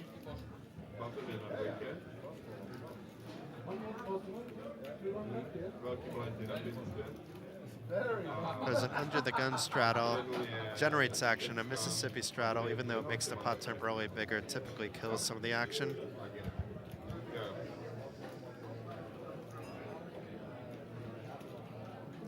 And already the button is an advantage during post-flop play. When you allow a button straddle, he or she, in this case it's all men at the table, also gain the advantage during pre-flop play, being last to act.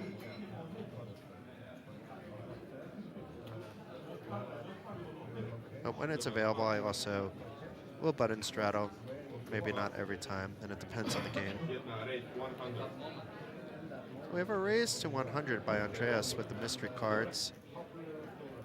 Diedrich getting rid of his trip tents. Of course, you can't play trips. You can only play, in any form of PLO, you can only use 2 cards in your hand.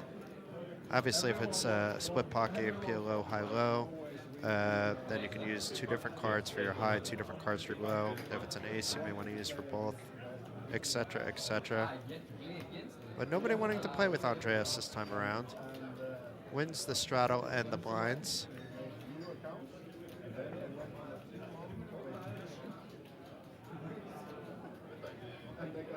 And if you're in town and you want to sit and play, there is a seat open at C4. I'm happy, though, commentating with 7 or less, though. It does make it a little bit of a better game as well when it's PLO5. If I'm playing PLO online, I mean, you can find places that are full ring, but then it's usually 6 max for me. And the table's not always even full at that. When it comes to heads up, I'm usually the first one to sit out. It's not that I don't know how to play heads up. I find it to be more time intensive, and I usually like to have more than one table open at one time, and you constantly have to be clicking buttons when it's heads up.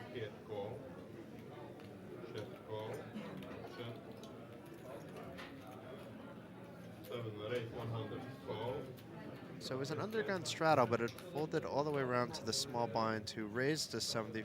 No, who called, the big blind called, and then Felix, who straddled with the king 9, 8, 7, 5, raised to 100. Both players called, so there's already 300 in the pot. We do not know what Aaron has. We do know that Ambi has top 2 pair, but checked. Felix has a gut shot straight draw. Neither Ambi or Felix have a flush draw, but now we can see what Aaron has. That ace doesn't really connect with anyone, but it does open up the nut flush draw for Felix. Aaron has some blockers for that wheel draw, but I don't think that really matters at this given point. And Felix betting out his flush draw for a pot-sized bet. That should lead to both players folding. They don't have enough in their hands. No point in Aaron trying to bluff it this time. He's nodding his head that he's folding his hand.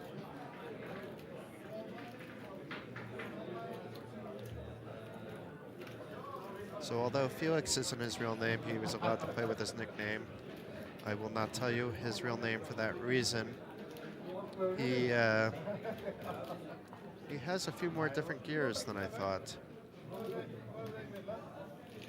As I said, I consider him to be a strong player that I've played a lot of hands with, but I've never gotten to commentate him. And we don't really play that much together anymore. I'm not playing cash games in our local casino. We do play some tournaments together, but that's much different. That's Hold'em. Once in a while, a PLO tournament. And I'm coming out mostly for the festivals, you know, the smaller festivals that we have. I'm not coming out every day to the local. I'd rather play online than, let's say, a 30 buy-in tournament. So I wait till it's like 100 or 200 euro, which is once a month is 100, twice another time a month it's 200, and then every couple months there's a festival with bigger buy-ins that we've gotten to know each other. We like each other as people. He's a nice guy. Same with Danis, who was on the TV table earlier this week, playing 10-10 PLO 2 nights ago. But Danis lives in a different city of Lithuania. We've never actually played a single cash game hand together, but we've talked a lot of cash strategy before. I wouldn't say a lot, but I respect his game a lot more than my game. Especially when it comes to mixed games. He won a couple coups, 3 coups last year in mixed games. But let's get back to the action. Enough about my life. That's not why we're here. Felix checked. Niels bet 75, nearly a pot-sized bet. And the 10 on the river gives Neil quad 10s, but he's not going to get any more value out of the hand, being that Felix bricked every single draw that he had. Quickly folds, and Niels wins another pot. Niels is down despite being up on this bullet. Maybe we will see cumulative winnings at some point during the stream. We haven't seen that lovely statistic yet. The other night we were seeing some lovely graphics, including VPIP, cumulative winnings, all stuff we want to see. Occasionally the stack sizes, that we don't really need to see because we see it during the hands. But the other 2 graphics are great if they can come up every 15 or 20 minutes. But I know that the tech guys need to be communicating with the dealers, so I don't think they're listening to me, but I'll try to get that, make sure that that's in the mix for tomorrow night.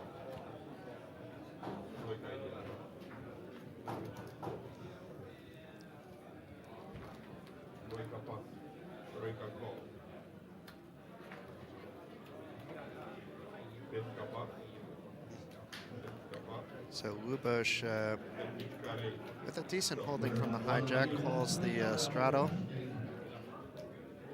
Felix raising out of position from the small blind.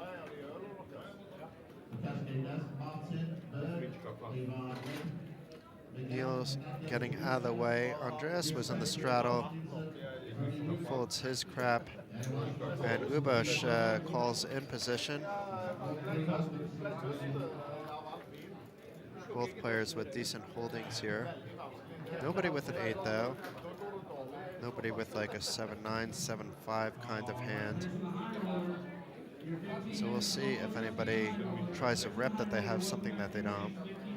So far Felix didn't out of position. We'll see if Luboš wants to bet in position, and he checks it back. 3 of diamonds on the turn. Nobody with diamonds, nobody with that 4-5, so the 3 of diamonds is kind of a brick for both players. It goes check, check again. And 4 diamonds, river. Felix has the check mark, but he didn't connect with the board. And Luboš firing out a bet of 100 and steals a pot away from Felix, but you can't blame Felix at all there. Other than the fact that he decided to bloat the pot a little bit out of position, but his hand does flop well. And it's kind of mixing up his ranges that he's doing that with as well, which is why he's a tricky player, very intelligent player. And it seems like a lot of the players at the table, even though I haven't played with them, understand the game quite well, understand what they can get away with, what they can't. We've seen people not overplaying their king-high flush draws and things like that that are typically get you in trouble in PLO5. They could be good, but when you start getting your stacks in with something like that, it's typically not a good idea. Unless, of course, it's on top of something else or part of a redraw. That's a different story altogether. But one of my friends that commentates, George Sanford, I consider him one of the best PLO5 players out there. I try to pick his brain every once in a while. But being that once in a while we play together as well, I don't get very far there, but I respect his game.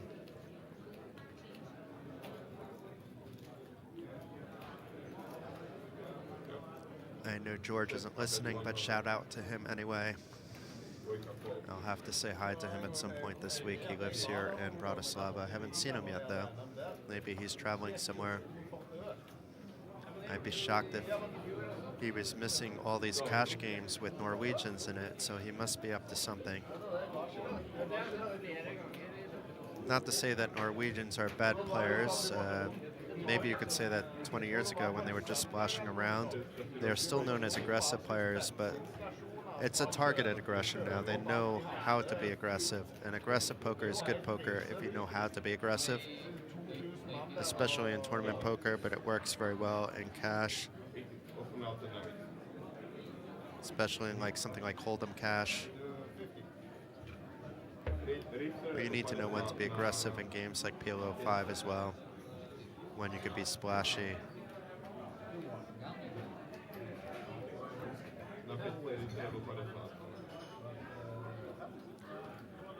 But there's lots of cash games running where this is. It's a couple dozen cash games on a Monday,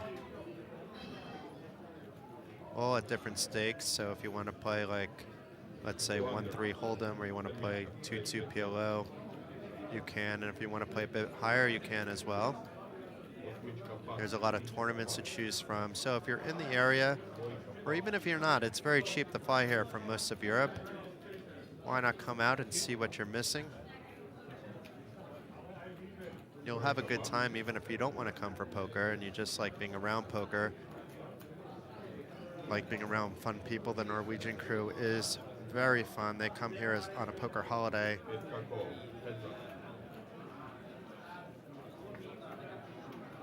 But Felix raising it up, this time in position with the ace-queen 8-4, and does flop a 4, does not flop the full house, does not have the diamonds. Ambi has the diamonds, but is ahead currently in this hand.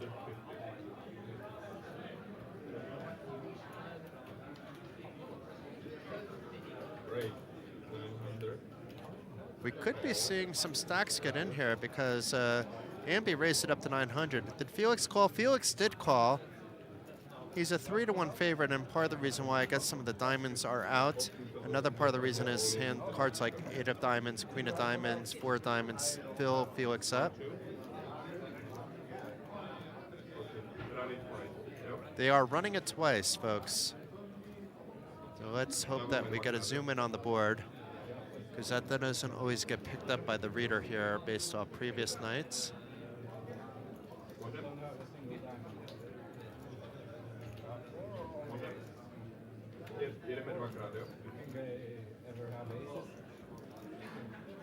So 3 of diamonds on the turn fills Felix up despite it giving Ambi a flush. So first board to Felix. And the 5 of diamonds on the turn and 10 of hearts on the river means it's a chop pot with Ambi hitting flushes on both boards. But on the first board, Felix won with the full house. On the second board, Ambi won with the flush over Felix's trips. And Ambi was asking if we had the 4 or aces, and I don't know if you heard Felix answer, but he's like, do you think I ever have aces there? I don't think so in PLO5. Not with all that action going back and forth on the flop.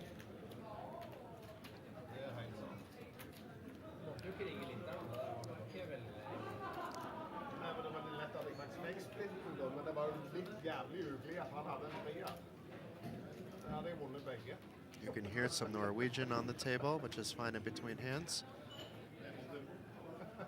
It sounds like he's not talking to the players, so he's talking to some of the rail. It looks like all the players need to stack their cards a little differently on the reader with 5 than 4, just to make sure they're all red. Because if one card's not red, then it'll show up as a blank board. All the cards need to be red for it to appear. So Andreas raising the button to 75. Lubos calling for 65 more from the big blind, and let's see if Ambi comes along as well. Nope. So it's going to be heads up with Lubos from the big blind, Andreas from the button on a 2-4-8 flop. So Lubos flops 2 pair, not top 2 though, and Andreas with not much, and it is a rainbow board right now. So Lubos is still far ahead. That's 100. Andreas quickly lets it go with nothing doing on the board, as we just mentioned.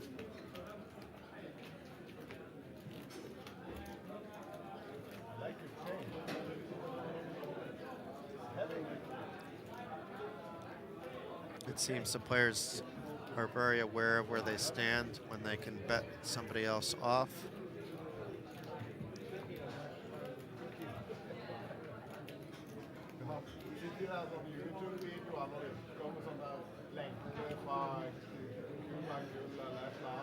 I may have to watch my own stream back. I don't always do that, but I may have a little bit of time to do that tomorrow. I may have to watch this cash game back tomorrow and take some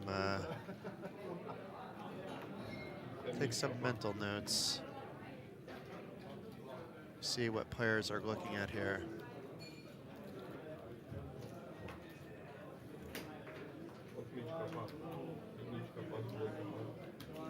Lots of folding here. Lubos isn't going to fold though from the small blind, not with double suited aces. But he does just call from out of position. Ambi also completing from the big blind. Aaron checking his option from the straddle. They're calling that a third blind. So maybe it is a third blind, but I don't think it is. I guess it works out the same if it's under the gun, to be fair.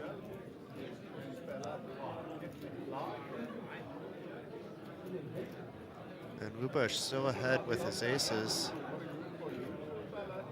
However, Aaron has a bunch of outs. He has top pair, he has a flush draw. Let's see what he wants to do, facing a pot-sized bet on the turn. Does call.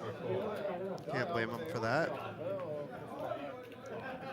The 3 of hearts on the river gives Lubos 2 pair. Let's see if Aaron tries to steal it away. No, he's checking down for potential showdown value. But Lubos, with the overpair to the board with those aces, wins a 675 euro pot. You can see he made 350 euro profit in that hand.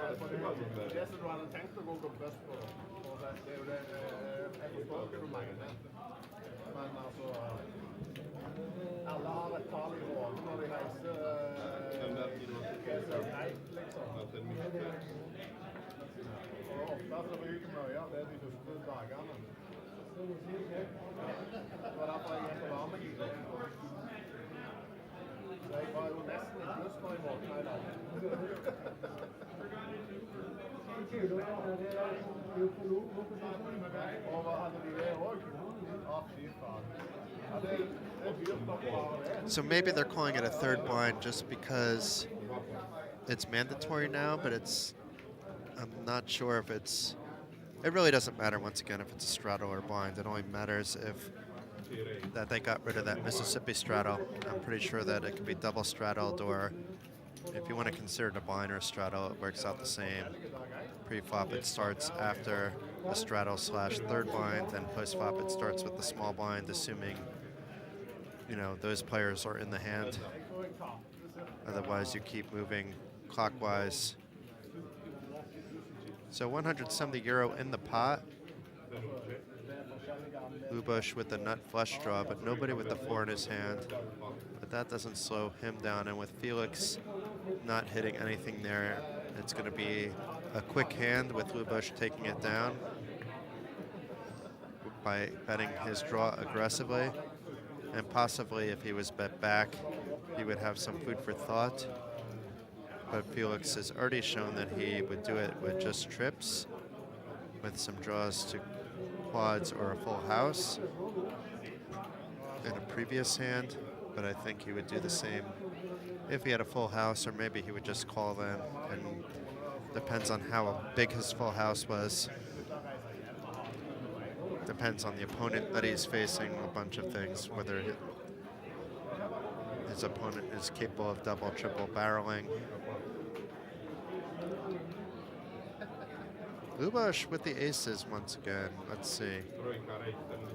This time his aces aren't connected with another suit, but he does have King 10, 2 of hearts, the 3 hearts in his hand.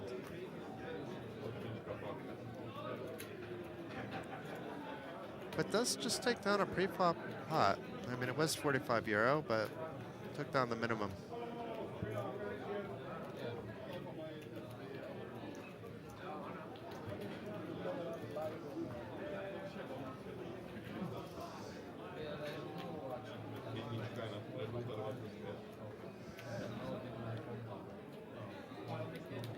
Thank you, everyone, and once again for tuning in. This is Jason Glatzer coming to you live from Card Casino Bratislava.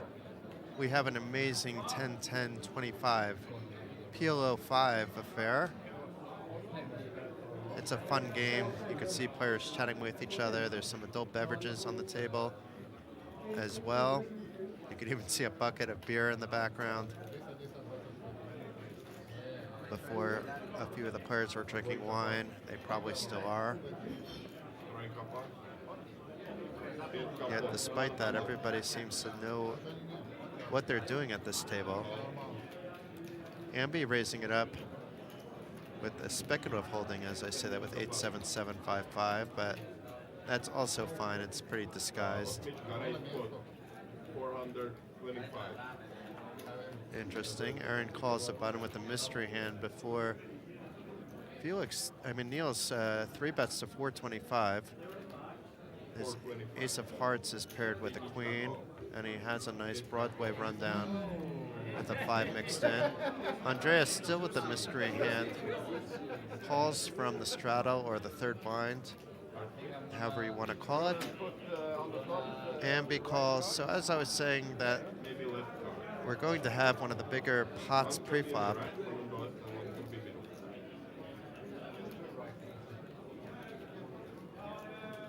It would be nice to know what Andreas has here. Maybe we will get to see before that flop comes. But there is already 1,700 euro in this pot. I think it's like 1720 if we want to be precise. But that's all the same. And Ambi, who I said had the speculative holdings, flops a set. Yet it's Niels with just the queen here. I mean, also has backdoors with the Broadway. I suppose backdoor flush draw.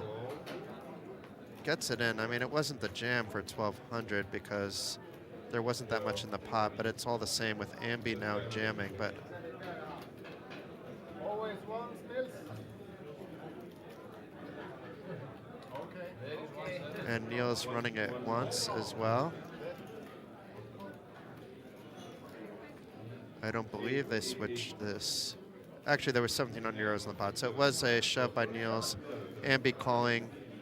Aaron deciding what to do. I mean, Aaron right now just has top pair.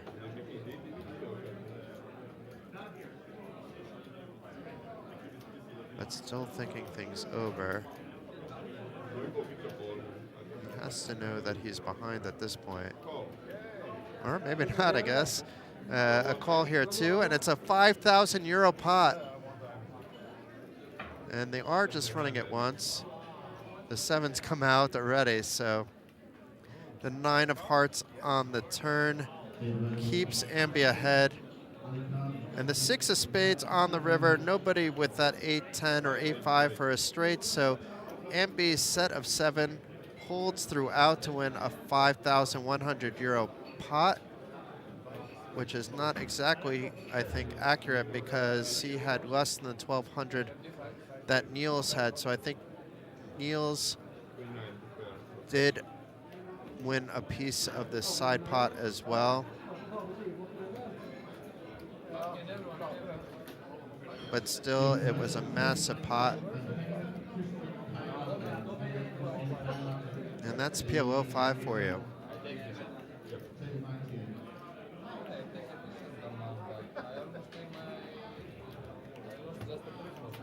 And Niels has more money coming out after losing at least his second buy-in. It's like a mix of 200 and 100 euro notes.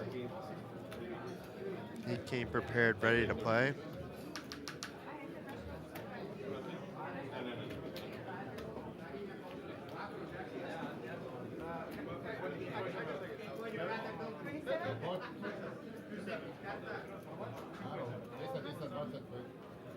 It looks like there's a private exchange going on, and it's a little bit faster. With Andreas having some chips in his pocket.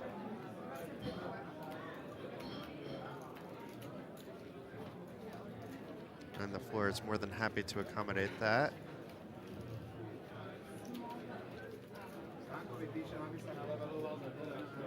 I'm not sure who's in the background here. Maybe we have a new player coming in. Looks like we do have a new player coming in. Let's see if we recognize him. We do recognize his face, but I don't recognize the name off the top of my head. So we'll find out soon enough when he sits down at seat number 4. So we've gone back to a full ring 8-max game.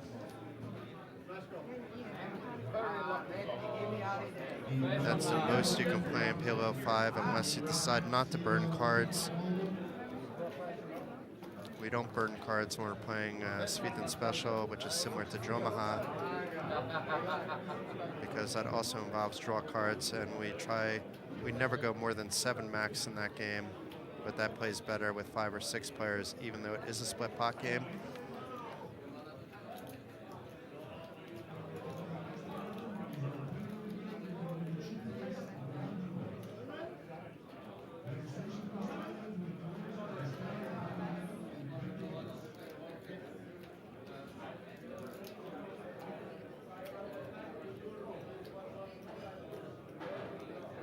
So it wasn't Andreas before. Andreas is in seat 1 making the call.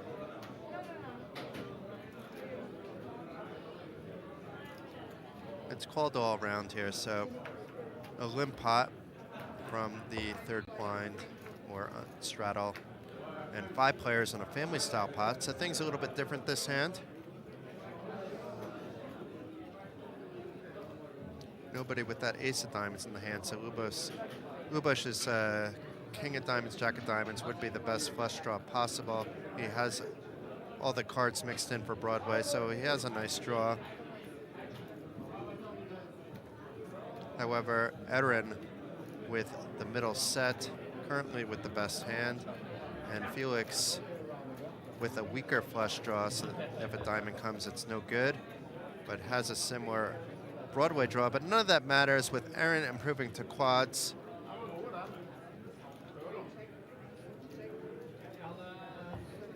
It looks like it checks all the way through. And then 9 of diamonds on the river. Now if Erin bets, he may get one of the players that has a flush to call. It went from a small pot already to 5-10. It looks like a bet of 500, so nearly a pot-sized bet. Felix makes the quick fold with a weak flush. Now Lubosh has a king-high flush, but he sees that paired board. There's a lot of full houses. He's probably not really putting Erin on the nuts here with quads, but Erin should be betting stuff like ace-queen, where he would only be behind aces and have an ace blocked, and he had that. But with queens, he's hoping that somebody will find something they can call with. Or more, like if Lubosh happened to have pocket aces in his hand, he's probably raising here with the best possible full house and the second nuts on the board. But Lubosh does fold. There were a lot of hands that beat him, and also even an ace-high flush beat him. But there's a lot of ace-queens in his opponent range. It turns out that this was better.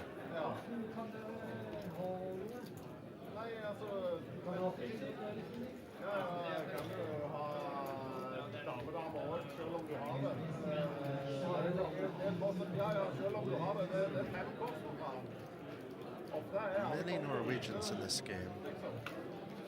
The other nights we didn't see nearly as many, although we did get to see plenty in the tournament streams the last 2 days. I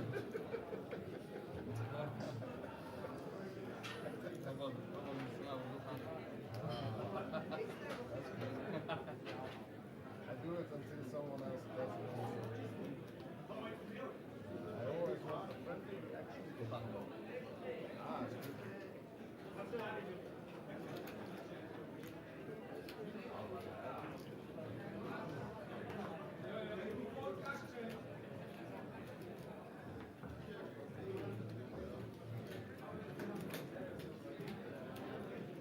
So Aaron raising it up to 200 with the king, king, queen, 9, 7.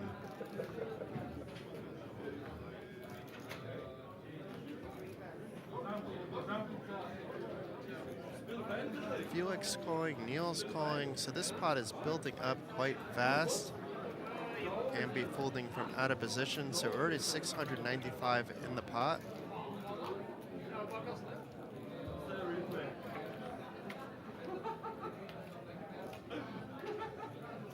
Top set for Aaron. Life is good. Nobody with the spades in their hands.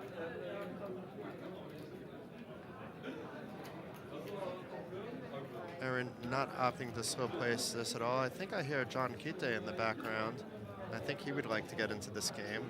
Probably waiting for an empty seat. And unfortunately for Aaron, nobody hitting a piece of this board. Or maybe fortunately as well, because if they did hit a piece, even though he has top set, he'd have to sweat some draws.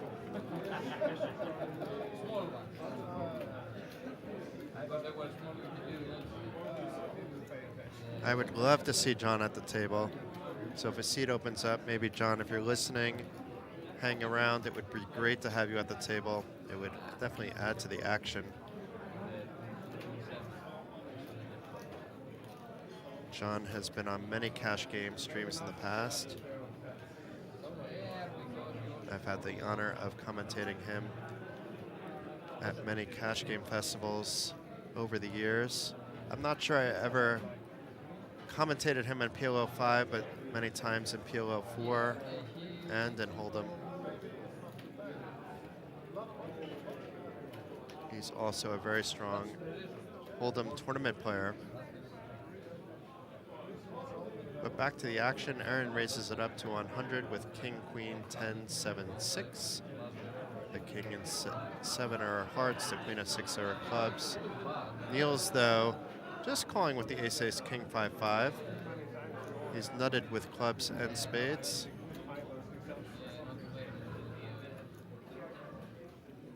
And let's see what Ambi decides to do out of position in seat 5. Ambi calls as well. So 320 in the pot.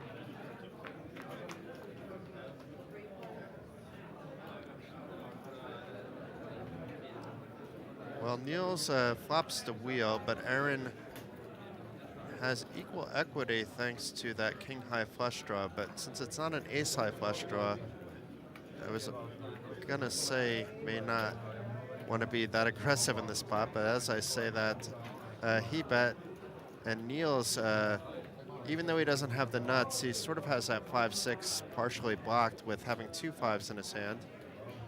Raises it to 325. Aaron makes a call, so nearly 1,000 euros in this pot. Jack of clubs on the turn. Not the card that Aaron was looking for here. May opt to give up if it was a big bet, but for 500, we'll see what he does. I mean, not to say 500 is a small amount, but it's half the pot, and that's how we're judging that as not being a big bet. A big bet would have been pot or close to pot, and then I think he would have gone Aaron to fold.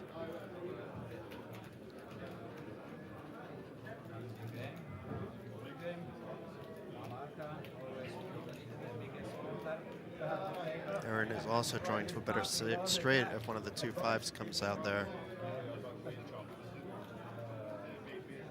But I think this is going into the muck. Just checking one more time to see that he didn't miss anything.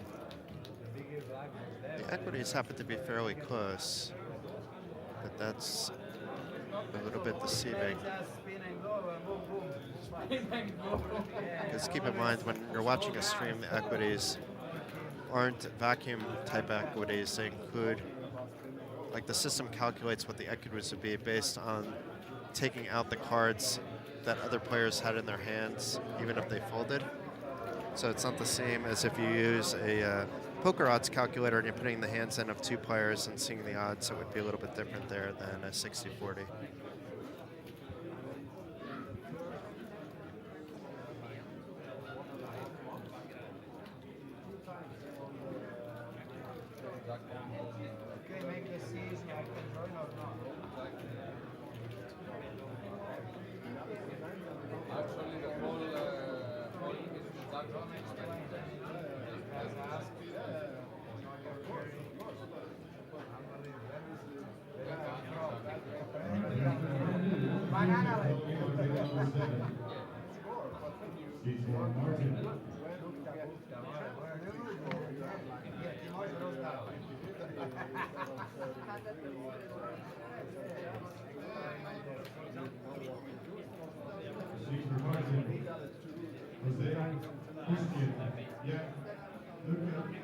Aaron raising it with a pretty hand, ace, ace, king, 10-4.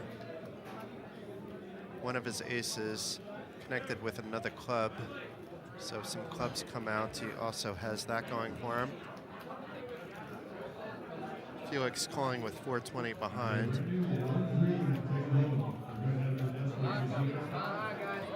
Also from early position.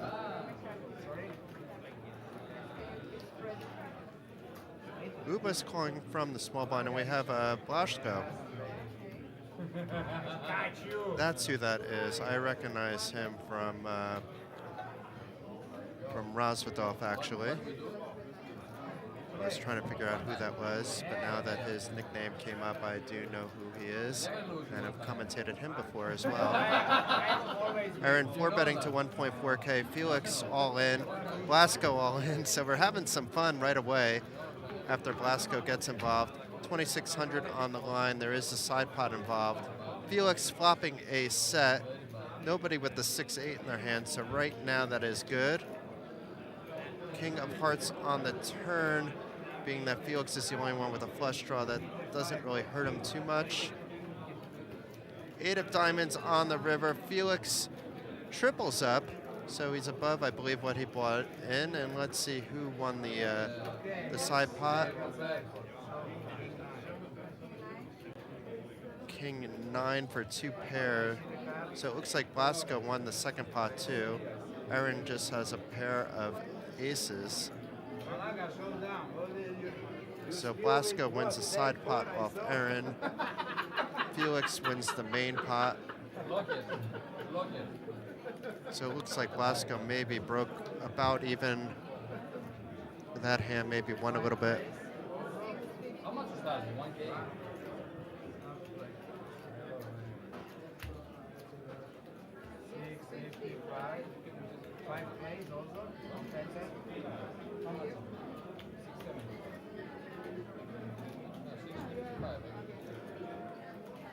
Okay, it looks like everybody's on top of things here.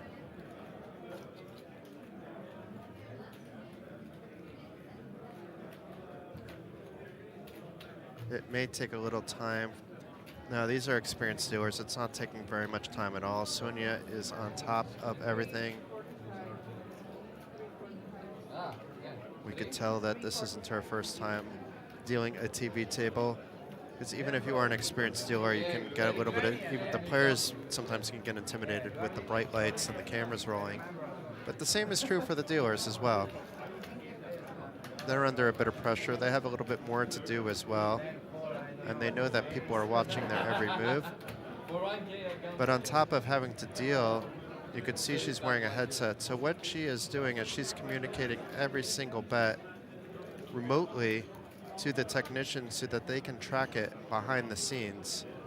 And that's how the graphics get updated.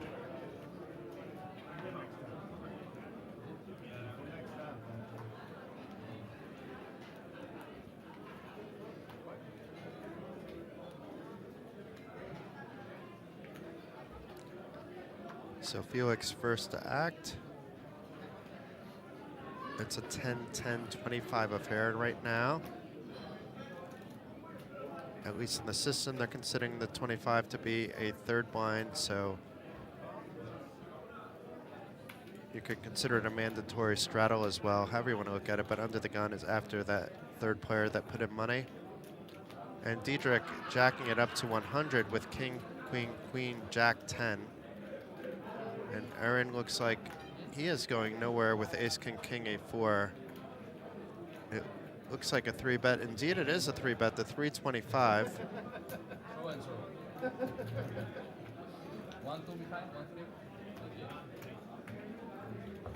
Diedrich making the call and has almost double the pots left in his stack. And it's not the worst flop in the world for Diedrich. He has an open ender, has top pair, has even open ender with a redraw. Some of that he's blocking though. Some of that Aaron is blocking. That's why the percentages aren't in his favor at the moment. And Aaron's still ahead with his pair of kings, but Aaron fires out for 670 euros. Diedrich, loving what he sees, jams it in for 1,200. Aaron makes the call, so we have 3,100 in the pot, folks. Jack of diamonds on the turn, puts Diedrich up top with the straight. 7 of hearts on the river doesn't change anything. It does look like they're running it twice. So first board over to Diedrich. So far, Aaron is ahead on the second board with 2 pair. But Diedrich improves to trips to win both boards and a 3,000 euro pot. Unfortunate turn of events for Aaron to not win either one of those boards. Really either one of those turns and rivers, but they make it into 2 separate boards.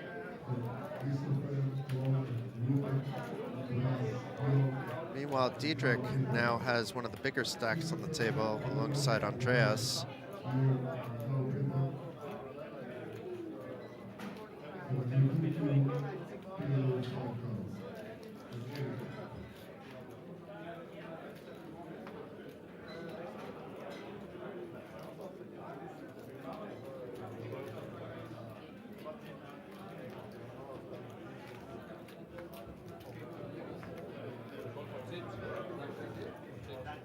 Normally, at cash game streams, people can't just come and talk to their friends, but this is like such a friendly atmosphere with all of the Norwegians here. It looks like they're allowing that, at least for now, at least for quick hello.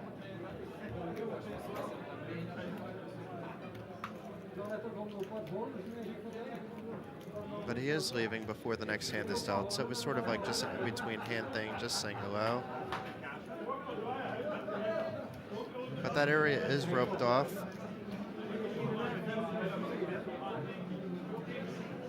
You can see the rope there. I'll mention tomorrow that there needs to be somebody enforcing that people aren't passing the rope. Even though it looks like everybody is enjoying it, it's just that maybe somebody's not speaking up about it. But if that's the house rules here, it's also okay. But you wouldn't have a rope and still allow that. Obviously, it's more than fine for waiters, waitresses, masseuses to be back there and floor. But if you want to check out how your friend is doing, you can wait till after the stream or ask your friend to take a break for a hand. That's more than fine, and have a chat with you beyond the ropes.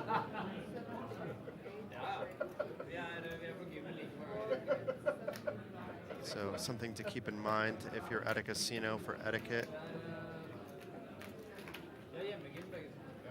So Felix Folds facing a bet of 75 to Blasco, who has the mystery hand, Niels with the nut flush draw, and now with top set, but we don't know if Blasco may have a queen 10. He may have that spade draw. Does fire out for 200. Niels not going anywhere. Doesn't need to think twice before calling.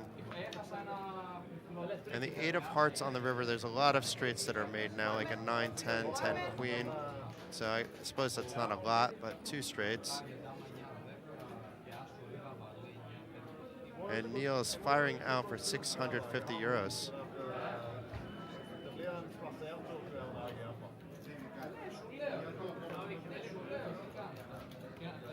Niels making the call with a bluff catcher, more or less, with the top set with his aces. Let's see what Blasco wound up having.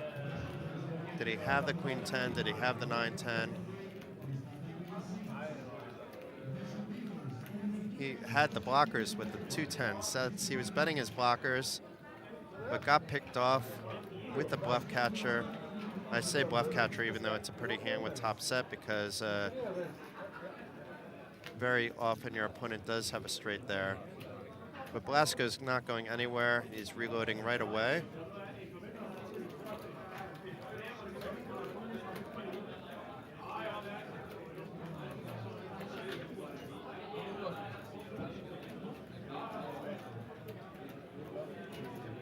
To me, blockers are more important in Hold'em than PLO, especially PLO5 with so many cards going everywhere to everyone. But in this case, it didn't really matter with Niels not having a straight, but calling with the top set that last hand.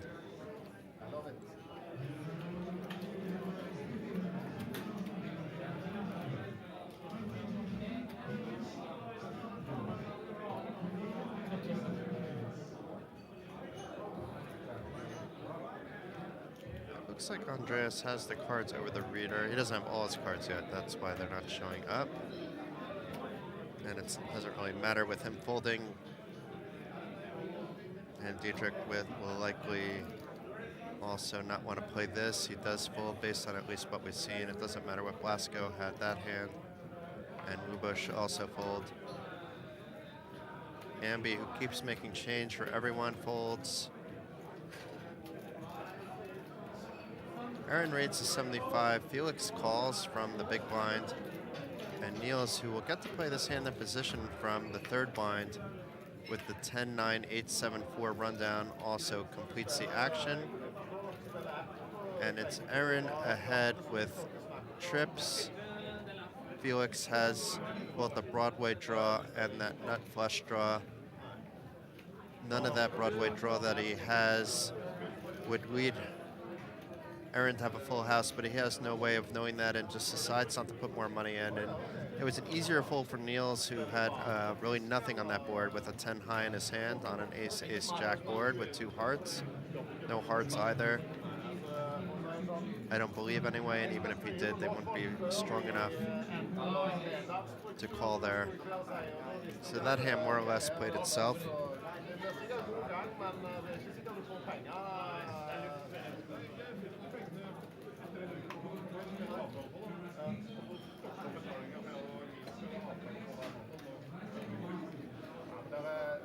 Jeg tror det en hel del luft. Jeg har flere kompiser som opp mye der. Det var liksom sånn på fredag nå, så en kompis av meg sier det at han hadde bestilt ut 200, det har han jo gjort. Well, if we're playing a low ball game, that ace, deuce, 3, 3, 4 would be pretty, but it's pretty ugly in PLO5. Blasco's hand, though, on the other hand, is worth a pot size open to 100. Ace, king, 10, 9, 8. His ace of hearts is not connected with another heart, but still a pretty hand. Aaron with the mystery cards, 3-betting to 325, but he's putting them over the scanner now, so we see he has also a very pretty hand with king, king, queen, 10, 10. One of the kings and one of the 10s is in Blasco's hand, though. And although he has 2 king high flush draws, that could be tricky. But with Blasco not having that much behind, it wouldn't be like a high concern. Blasco has 1 SPR in his hand, which basically means he has a pot-sized bet behind. Stack to pot ratio. And 2 hearts on this flop, so let's see if Blasco bets his blocker again. He also has, obviously, it's not betting the blocker in this case because he has a nice straight draw here. Any 5, any 8, any 9, any 10. Of course, some of those are blocked, and Aaron makes the call. The 8 comes on the turn, though, so Blasco far ahead, and a king on the river. It looks like they just ran it once. So Aaron rivered the top set, but that didn't get the job done, and doubles up Blasco. Blasco is in for at least his second buy-in. So got his buy-in back that he lost.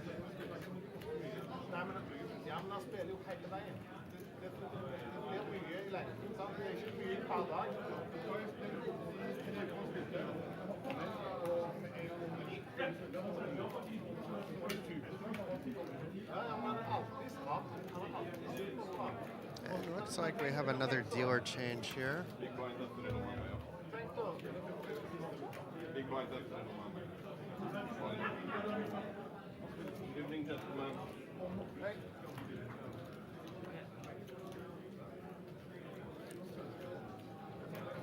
Det kan godt være løgn, men han sa det til meg i hvert fall.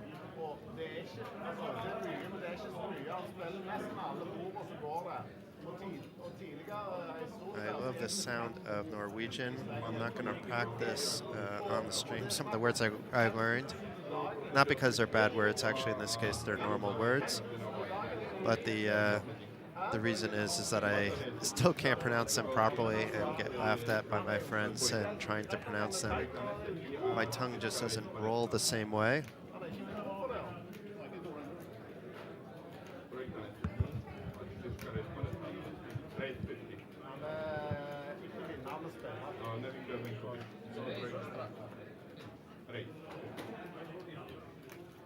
So I'm not sure what happened there, but it looked like because Niels was sitting out that everything worked out differently. Blasco raised though, and it was a 3-bet here to 200 by Ambi with ace, ace, 6, 3, 3 to 175, not to 200.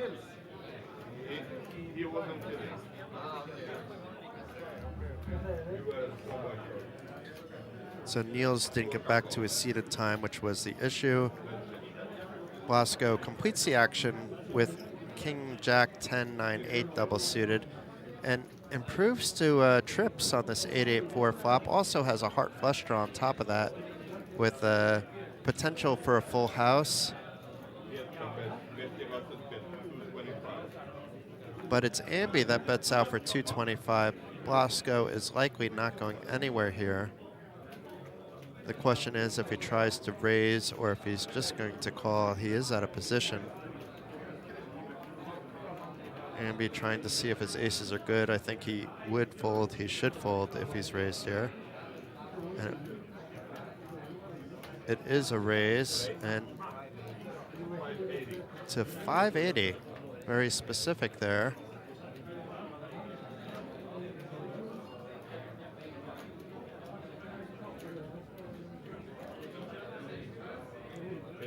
And as expected, Ambi gets rid of his hand and Blasco wins another pot. So after losing his first buy-in, Blasco now has run his second buy-in up to 2,600.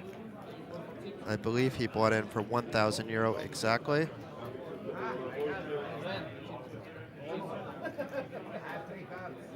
Money change, final TV table.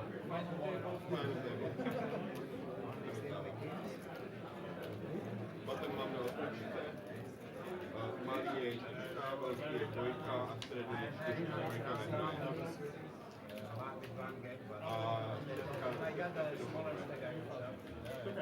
A na 5 máme středu za 50. Trojka nehrá. Trojka nehrá a 5 je středu za 50.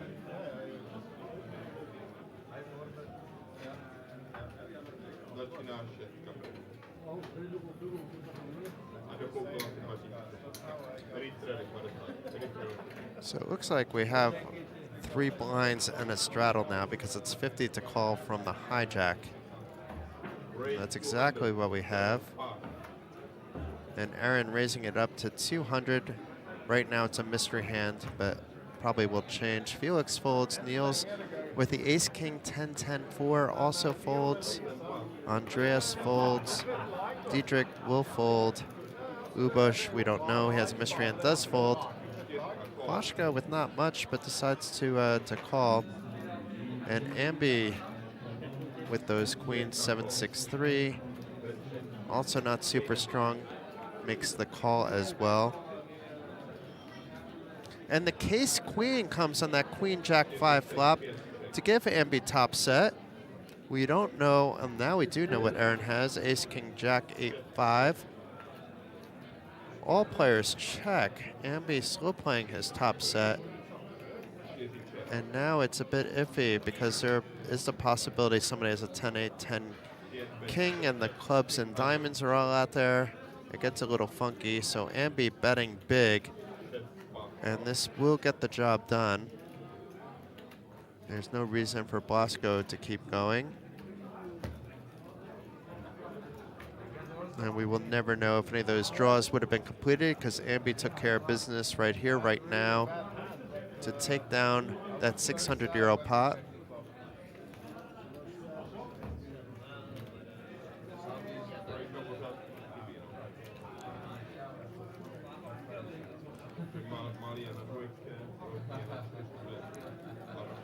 And players are a bit deeper than when we started, which will lead to different styles of play.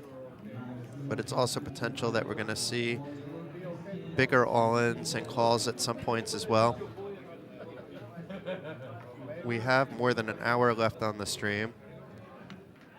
Perhaps 2 hours. I'm not quite sure when they're ending.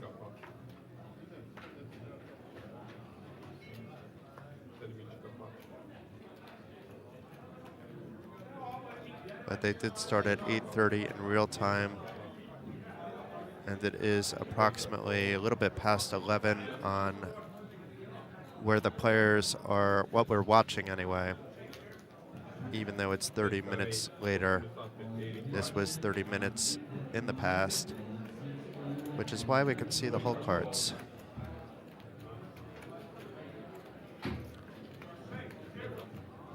So Ambi jacking it up to 85. Diedrich calling from the small blind.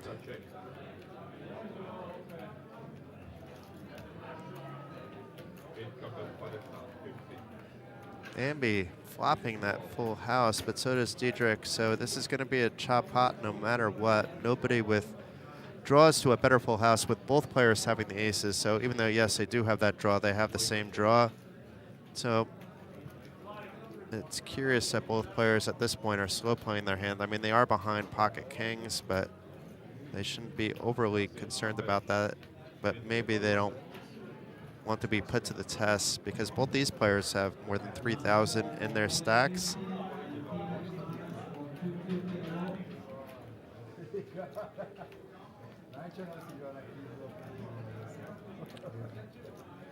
Let's see how Diedrich plays this from out of position, if he raises or just calls. He does call. 5 of clubs on the river. It could have been any card. It really doesn't matter. Diedrich checking again. I think Ambi is going to try to go for some value. I mean, we know the cards. He should go for some value with the second nuts here. And Diedrich should be calling with the second nuts. I think he's just double checking he has that king 10, which is fine. And then after looking at his cards, he makes the call. And both players, despite it being a 1,700-euro pot because it was chopped, won 5 euros apiece, or whatever the big blind had, because it's a 10-10-25 game, and the big blind was the only blind not in the hand. And because it's not raked, at least they win money. If it was on an outer table, the rake would eat that up with the pot so big. So keep that in mind if you're thinking of playing the feature table here at Card Casino Bratislava, that it's rake free. Service, prosím. TV table. It seems like service needs to be called every 10 minutes. They might as well just say, service, come every 10 minutes to the TV table. But I also have my friend bringing me service. Not the same kind of service that the players are having. I'm having a non-alcoholic beverage. But I ran out of refreshments here in the booth, and I am alone tonight.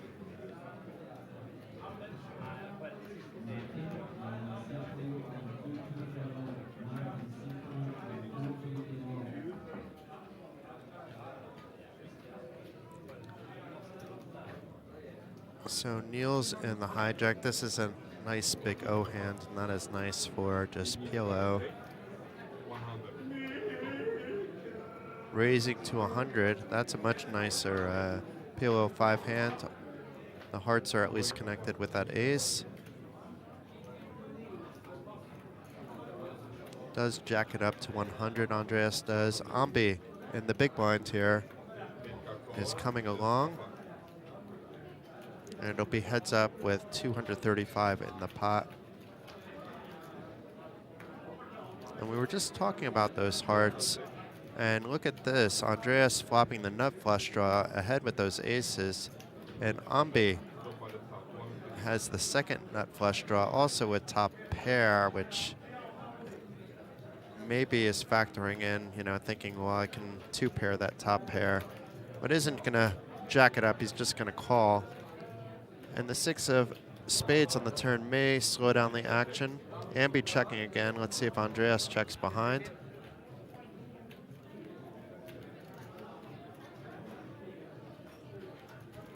Not today for Andreas. He is betting.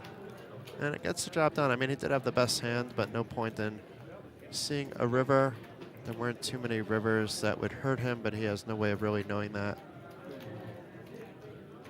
So probably happy to just end the action here and go on to the next hand. He did win nearly 300 euro profit in that hand.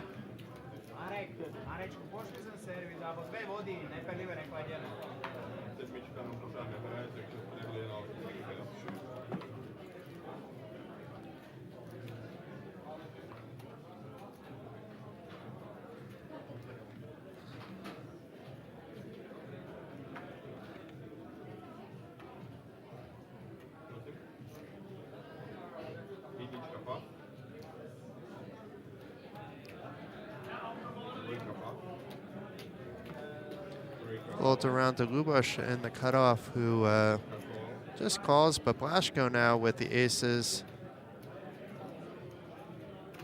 also just calls. I was expecting maybe a raise in position with those aces, but maybe didn't like those rest of those cards. Both of his aces connected though suit-wise with the rest of his hand. Let's see what Aaron has. Nobody flopped the straight there. Nobody with the 4-5 in their hand.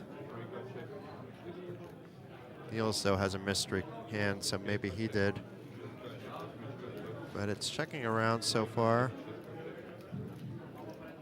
And a king on the river. This would be very strange if Blaszko's aces were actually what won the hand. I mean, it depends on what Niels has. When it's 5-way, that's so rare in 5-card PLO. But the bare aces, I think, will get the job done. I mean, it's a small pot, relatively speaking, especially with 5 players in it of just 125. He seemed shocked as well. Okay, but Niels did have 2 pair. I'm not sure which 2 pair, but they did say 2 pair. So something I don't remember ever seeing, which is those aces winning in a 5-way pot in PLO5 didn't happen.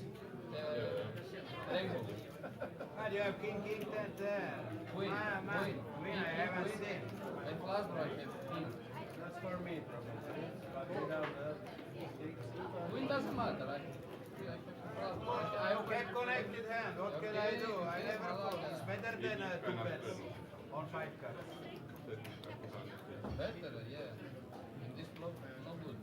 I have blocker. Oh, no good. I have rep. You haven't seen or what? I see. 8, 9, 10. But the money go in maybe 20%. That's all. Don't cry. Malaka. You're crying like a princess. Blasco needling a few of the players, I think, at this point in time, but having a good time, everybody laughing along with him.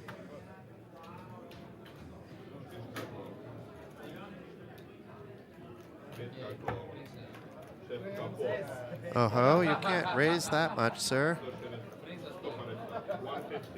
But raises to 150, Aaron does, with the ace, queen, 9, 7, 5. If he gets the other players that did call for 25 to call, he will have about a pot-sized bet behind.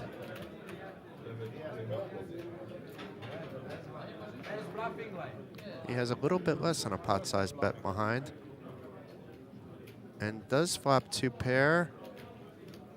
The equities are pretty close in this hand, though. And it does check all the way through. And now that 5 of spades on the turn, nobody has a straight either. Aaron does have the best and only flush draw, but it's only a 9 high.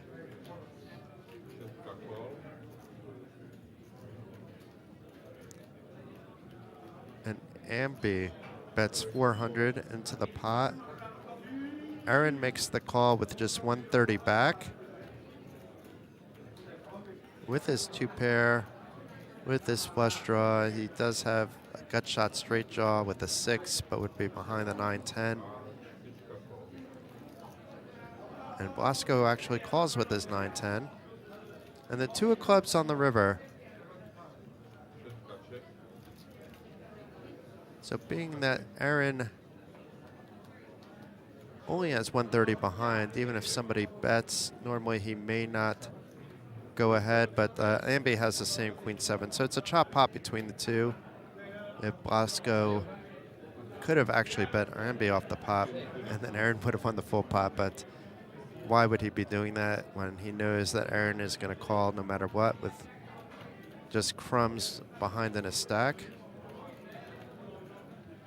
But it doesn't look like he has crumbs, actually, because I see a bunch of 100 chips back there. So must have been a reload somewhere that just wasn't recorded in the system, which changes the dynamics in the hand quite a lot, if that's indeed the case.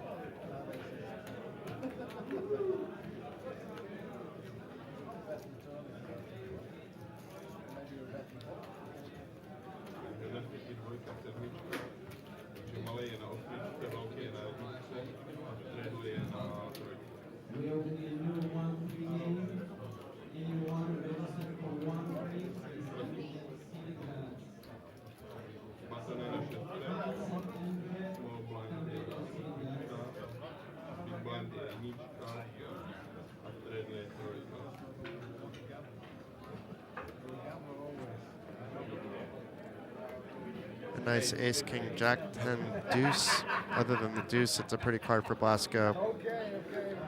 And I'm not sure if that was a raise or a straddle.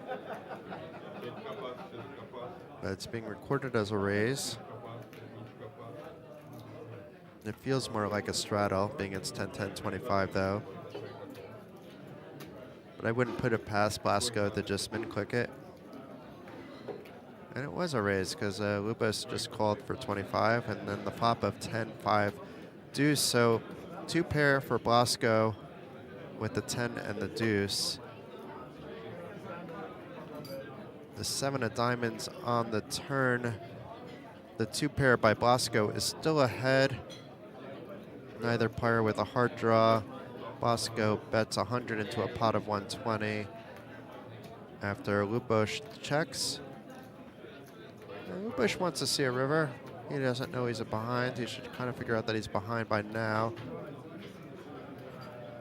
And both players check their 2 pairs. Blasco's 2 pair is better to win the pot.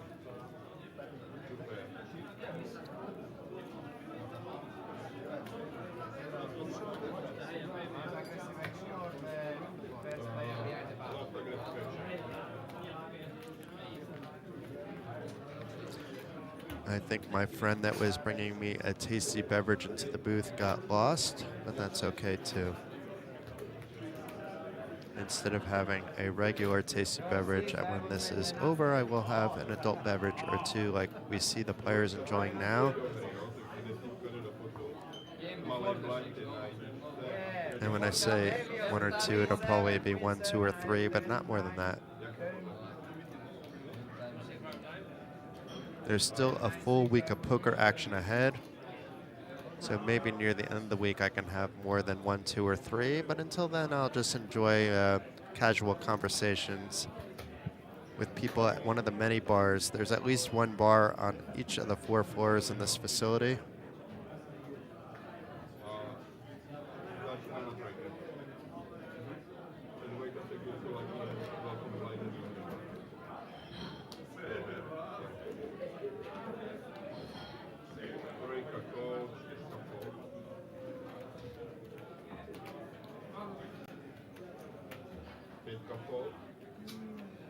We have 3 folds. Felix is taking a short break, and then a couple of calls here. And let's see what happens in the straddle here. A raise to 125. Let's get those graphics going again, please. It would be nice to see the whole cards, nice to see some of the action. Anyway, we had a few players call here. It's hard to tell how many. It's 4-way, so actually 5-way. So more than 600 in the pot. Not only do we have mystery cards, we have a mystery flop here as well. So while this hand is going on, even though there's money involved, it's a good time to be thanking Card Casino Bratislava, thanking some of the sponsors that have sent Norwegian players over through qualifiers and other means from CoolBet, Unibet, Guts, and BetSafe. Special thanks to Frode and all the Norwegians that came here for the Poker North Masters and Norwegian Championships. The Norwegians were busy competing in championship events. Over on the top floor today, some were actually competing in an open event today, being that the Poker North Masters 500,000 guaranteed main event played down from 13 players to a winner. It was 2 Norwegians heads up. If you tuned into that earlier today, you already know that Silja Smule from Norway was crushing the final table. He started off today with a short stack. By the time the final table kicked off, he was the chip leader and never looked back. Had a dominating chip lead heads up, which didn't last very long despite his opponent doubling up with Queen 7 suited versus Queen King in an all-in pre-flop situation.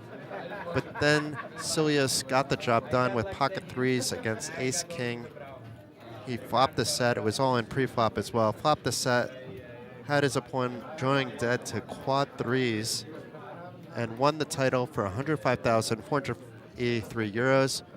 Meanwhile, Per Julius Johansson, also from Norway, won 64,140. And if you're listening from the local market here, the colorful Stanislav Koleno took 3rd place for 35,340. He played quite well. That stream is still up on YouTube if you want to catch it.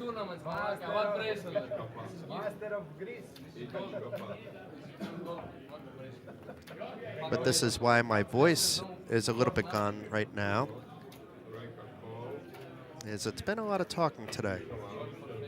But by the time we come around tomorrow, the voice should be healed, ready to go. And considering we don't have a co-commentator right now, at least for today, it's been a lot of talking for me. But those that know me know that I can talk. Many say I talk too much. I do talk to my dog at home when I'm working at home, writing up some content. I bounce ideas off my dog, so I am always talking. I don't think I'm talking, at least in my sleep, though. I'll have to ask my wife about that one. Probably the only time I'm not talking is when I'm sleeping.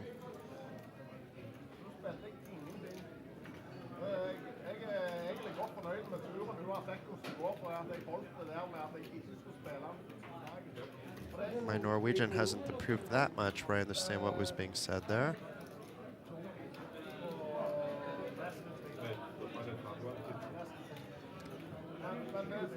But I may go see what's going on here because now it's a number of hands without graphics. I'll give it one more hand and then I'll take a quick break. Head down the hallway to where the technicians are, find out if it's going to come back up again. Because PLO5, without seeing cards and without zooming in on the board, then you're really just listening to me talking crap. You know, like I can't really commentate the action at all. It's different than an Ultimate Hold'em tournament where I would be able to do some of that.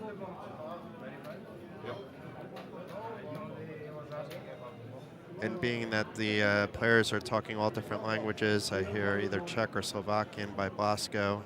It's hard for me to tell the difference, and Norwegian by some of the other players.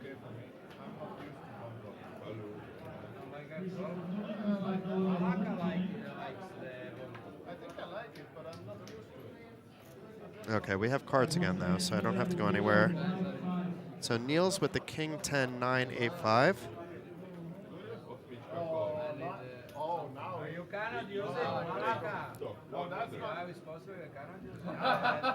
It looks like he was limping from the hijack. Andreas jacking it up to 100. We don't see his cards quite yet, but we might see them a little bit. But from the cutoff now we see them Ace, Queen, Jack, Jack, 6. And he will be playing this hand in position if there is a flop, which I believe there will be. I don't think Niels optionally put in 25 not to put in 75 more to see a flop. I think he just didn't want to raise so he wouldn't have to play it for even more. But Andreas, not the worst flop in the world. I mean, there's no flush draws on this flop, but he has top pair. He has a gut shot to Broadway. And he does continue, and Niels quickly folds with second pair. Not the best flop for King 10, 9, 8, 5, that's for sure, despite the King connecting.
So Andreas raising to 175. Blasco clicking it over with 140, so not a pot size bet, just raising it for 65 more.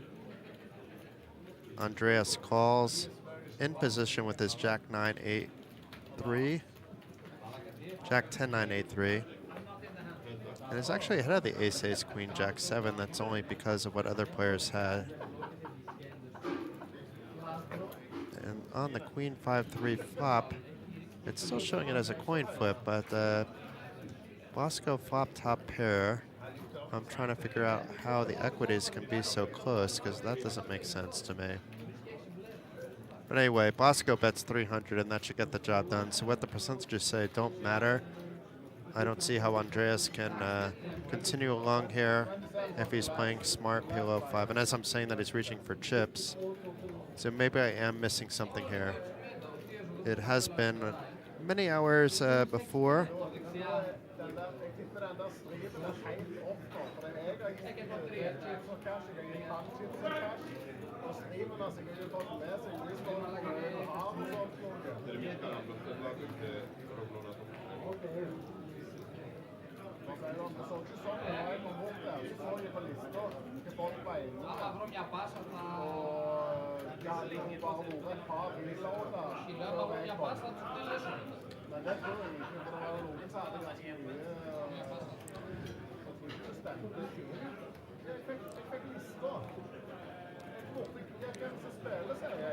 So guys, I'm going to leave you alone for one quick hand. Be right back. Need to check up on something relating to the stream.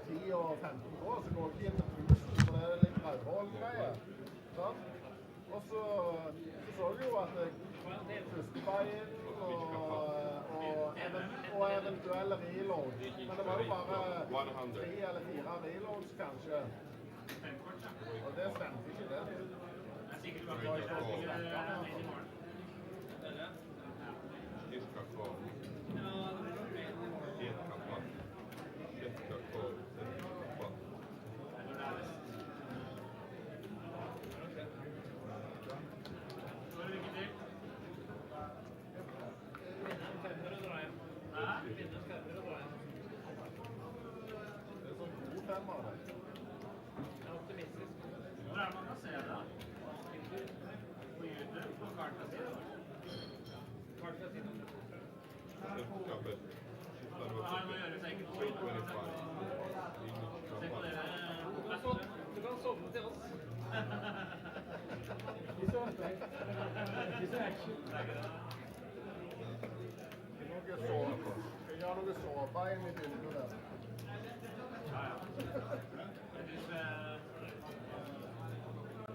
So it looks like I'm missing a decent pot here, but we'll hop back into the action. We have Aaron with top 2, betting 325 euros with 600 behind.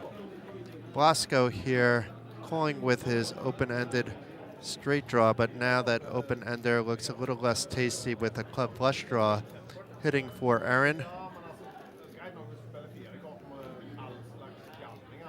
Let's see if Aaron gets the rest of his chips in, then it's going to be hard for Blasco to call that.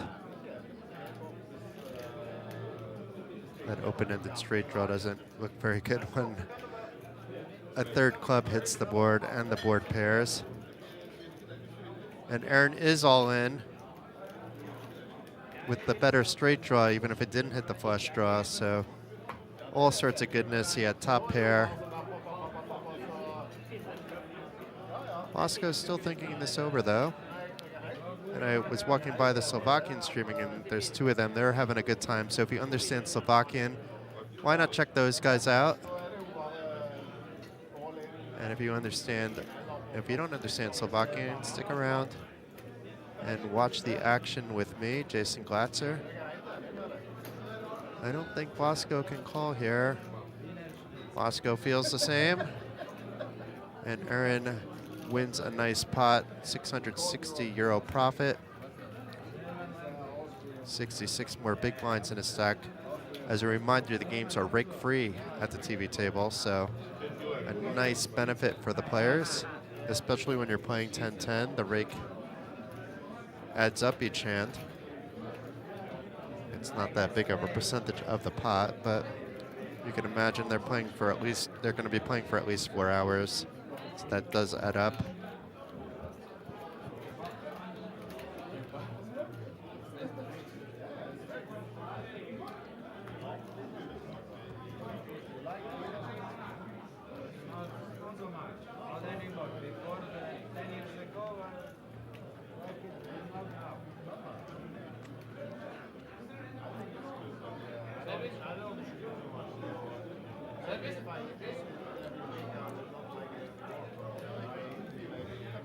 Service is amazing here at Card Casino. You'll see how fast they come. And it's not just because this is a TV table, this is typical. Very often you see casinos understaffed during the best of times, or when the casino's not even busy, they're not staffed up. I'm not going to point out any particular casino because that's most casinos in Europe. Here at Card Casino, they're not only staffed up to the brim, but with such professionality that the players are always kept happy. So if you're here at Card Casino, show your appreciation with a tip once in a while to your waiters and waitresses. Just a recommendation. It's your money. You do what you want, but that's what I would do, and that's what I've been doing.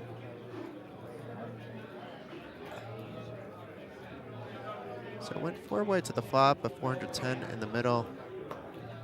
2 clubs on the board. Bosco with that ace of club, quote unquote blocker, Niels with the actual flush draw, but it's not a strong one. Bosco also with the queen, but Lubos's aces are still leading the way. Felix also has a queen, pretty much the same exact rundown as Bosco, just with different suits. But let's see if he can call a bet of 225 here. I'm not sure why his equity is so much higher than Bosco's. That doesn't really make sense to me. It should be identical.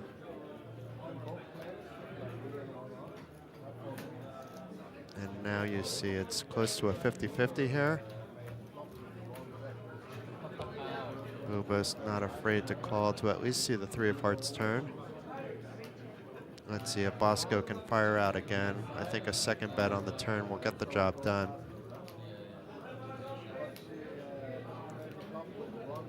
But opts to check. But the 6 of spades on the river gives him the nuts on the board with a straight.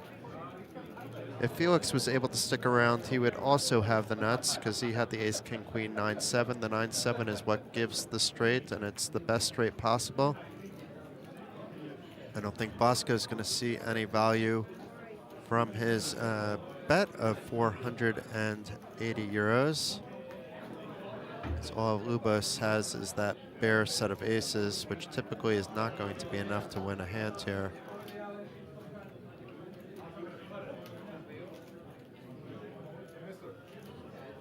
Every once in a while it is. It's a super bluff catcher, basically. He seems tempted, though. Hasn't folded as quickly as I thought. Maybe he's thinking, is Bosco bluffing me?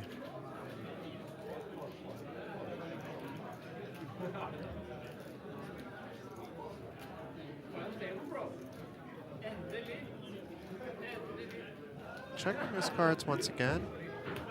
Now it looks like he's going to throw them in. He hasn't yet still. Now he's reaching for chips. This is interesting.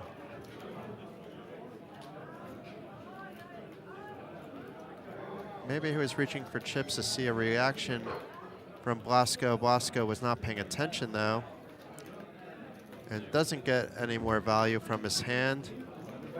And Lubos made the correct fold, didn't have to lose any more money in that pot. Aces and 5-card PLO is nice to see, but it's not like, if that's all you have on the river, it's no longer that nice. It's nice when you have, let's say, a double suited ace, of course.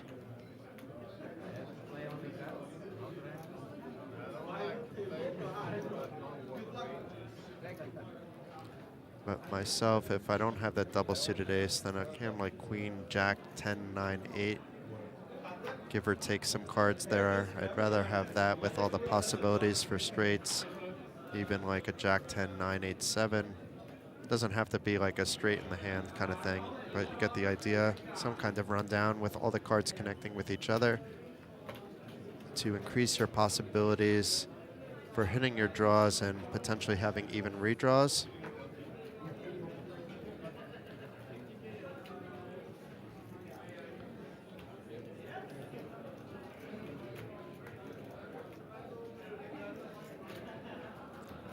A very passive family pot being played at the moment. I'm not sure we have seen 6 to a flop tonight anyway. We have some of the other nights. And that moves the pot graphic to the middle of the table.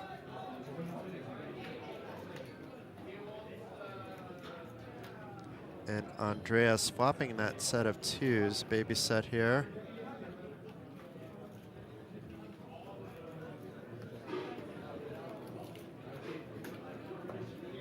Doesn't look like other people, well, I say that, but Bosco's calling. What is he calling with here?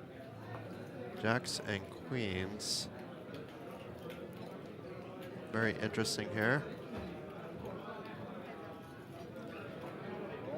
I guess he was calling for some backdoors, and he hit it. Look at this backdoor now because his 8 jack and queen gives him like a monster wrap.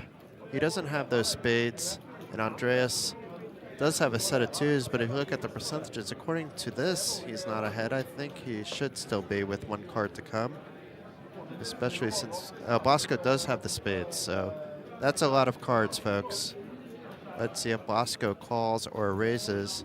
The problem is it's not an ace-high flush draw. We see it's the only flush draw between the 2 people. It looks like he's going to call and not raise. But if he was calling that flop, he's certainly calling the turn when he improved to an actual draw versus a potential draw. Maybe he thought his queens and jacks were good at that point. And the 4 of spades river, so runner flush for Blasco. Hitting his backdoor flush draw after calling a bet on the flop. Called a bigger bet on the turn. And now Andreas a bit concerned about that 3rd spade, even with the set of 2s, or concerned that his opponent has a 5-6, ace-5 that he probably wouldn't be betting. But he's looking to bet this flush draw, looking actually to bet it fairly big. It would be different if it was a 5-6, and I think he's happy to check it down and realize whether his straight is good or not without putting any more money in. But in this case, Andreas gives up on his set of 2s. He was facing too big of a bet. I think Blasco could have been doing that with some bluffs, but maybe not on this kind of board. If it's checked over to him, we know he wasn't bluffing. He was doing that for value. There were hands that beat him, such as a king-high flush or ace-high flush. But I think those kind of hands, based on betting the flop and turn, would have also bet the river.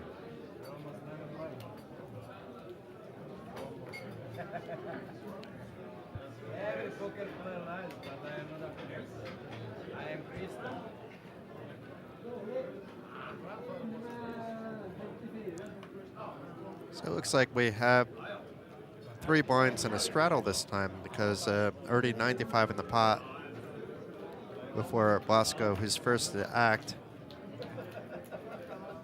He will call with his queen, 10, 6, 3. Not as nice as or pretty as his last hand looked.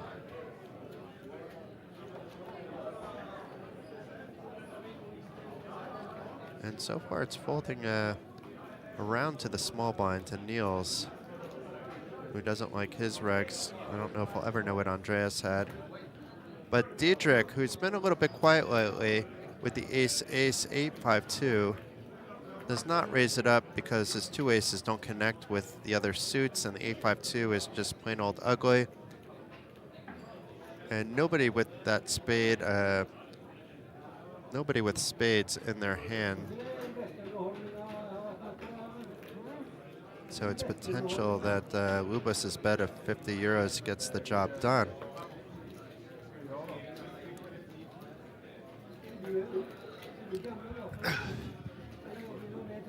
Sorry, everybody. I was muted for a little while. I have been talking for a bunch of hands, but I am back now.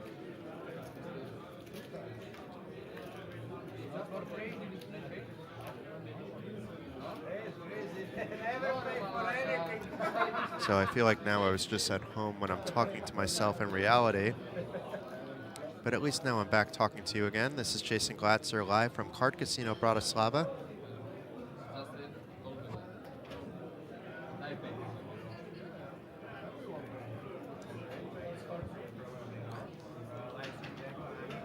Having a fun action 10, 10, 25 PLO affair, sometimes straddled up to 50.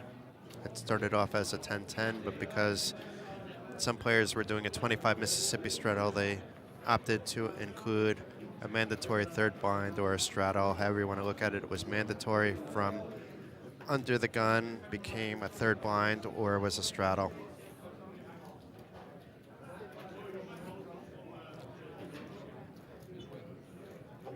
So it looks like maybe Niels bet out of turn because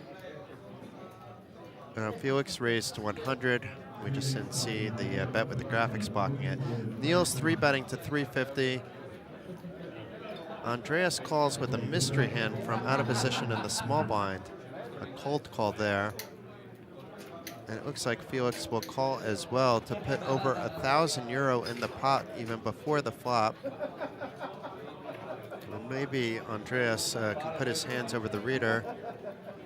But we do know that Niels has top set, which should be pretty good on this rainbow flop. There's probably not so many 2-4s, and if there are, Niels also has an open-ended straight draw on top of that. So this is a very pretty flop when you have aces and 4-6. Niels bets 800. Andreas folds, and look, I think Felix will have to snap fold this as well, considering he has nothing in his hand. And he did fold before even the camera got over to him. So a nice pot there by Niels. Getting that action pumped up pre-flop in position on the button with some premium cards. Then flopping the world. He didn't get any more action after that, but did win a nice pot nonetheless.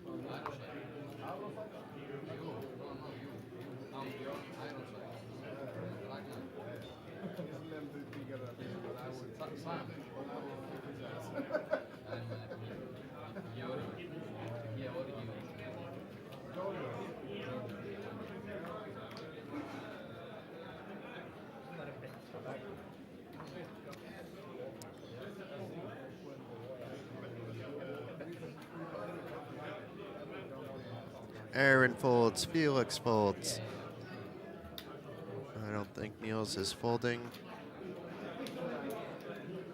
And Niels doesn't fold. Niels raises to 100. No, Niels raises to 75, sorry. I thought it was to 100 though.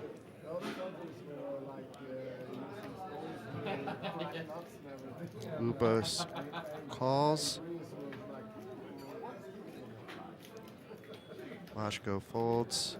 It is the 75 though, because we can see there were just 2 more green chips called in by Ambi, who already had 25 in the pot. And a 3-4-9 flop, the 5-6 for both Ubos and Ambi, give them an open-ended straight draw. However, it is Niels with the flush draw, middle pair, that is showing with the most equity. And this pot is growing up to 835 euros already. And the king of hearts on the turn. So there's only one combination of hearts that is beating Niels. Let's see if he's going to bet it. He's going to bet it a little less than half the pot. Maybe try to get some value from a lesser flush. Nobody has it.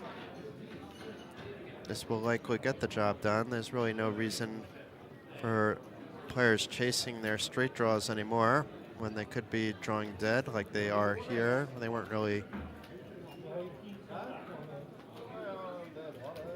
having a lot of equity to begin with.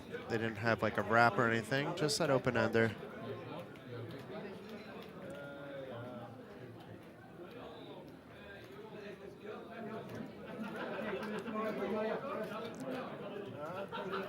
So a couple players on break, so we have 6-handed play. One of them are back. Let's see if he gets back to his chair in time. I think we'll have 7 in this hand. We do.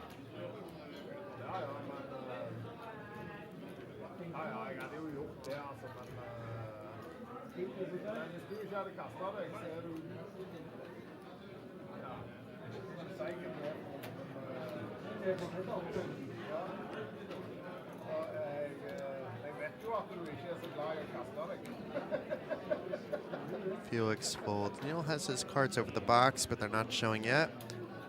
There they are, raising to 75. Andreas calls, Diedrich folds. Luboš folds. Lasko's not in the hand. Ambi calls, and Aaron also calls, so 310 euros in the pot.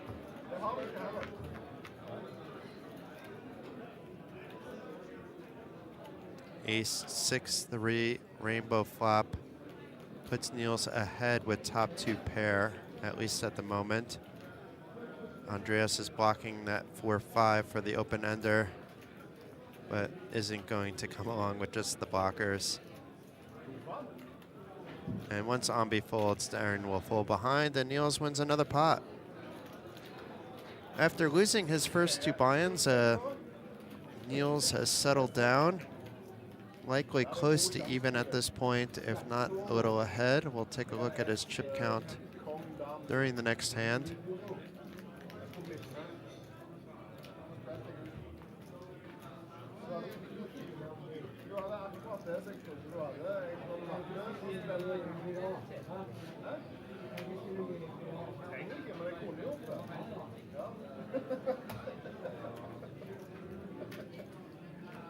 Du mener ikke der fokuset bør ligge? So let's see what Niels has in his stack. We may not see actually because he quickly folded. No, we may not have. There we go. So he has 4.2K, so it looks like he is up a little bit now. Andreas limps, Diedrich limps behind.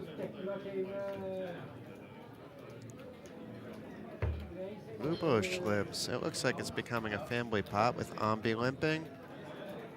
So we're going 5-way to, no, it is 6-way like I thought, to the 10-10-5 flop with 2 diamonds. We don't know what Andreas has. We know what the other players have. Aaron with trips is currently ahead and bets 50 euros. Gets 1 player to fold. Andreas calls with the mystery hand. Maybe he has the other 10 in his hand. Maybe he has a diamond draw. Maybe he has something like pocket 5s for a made full house. And Ambi calling, which is quite interesting. No diamond, no Ambi folding, apologies. So we're gonna go heads up to the turn. Queen of spades. Does Aaron still think his trips are good? The problem is if he's ran into like a 10-5 or a 10-queen, then he's gonna need to only connect with his ace.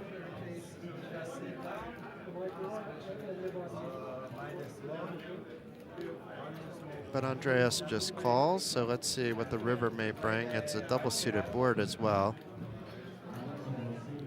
And the 3 of the river gives Aaron a full house. We do not know if Andreas has a better full house or not. We do know none of those flush draws completed. Then Aaron checking, but he'll call even a pot-sized bet, obviously, with the full house. And it's not a pot-sized bet this time. It's for 300. Maybe he'll even raise it. He's going to double-check his hand. I mean, I think this is just a call. It is a strong hand. But at the same time, you're not going to get any value by raising from anything weaker than your 10-3 here. And good for him that he didn't, because this was what I was talking about. Now that we see Andreas' hand, he did turn that full house, and Aaron was just drawing to a chop for that ace.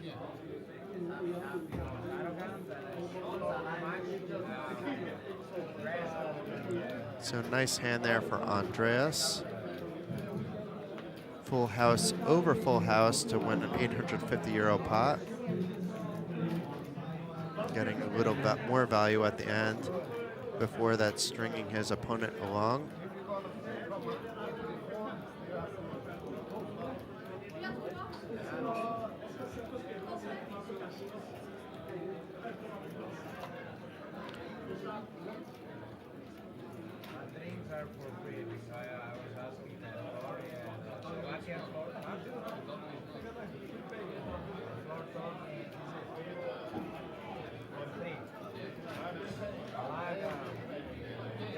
Take money back. Take my money from you back. I will take from you. Andreas raising from under the gun for 75. The dealer is asking him to spread his cards around. I'm not sure that's what she meant though, because they're still not being read. Now we can see them. Blasco calls. Ambi on the button. Folds. Felix calls from the big blind. And what is Niels going to do from the third blind? before the straddle does fold. So we're going to go three-way to a flop.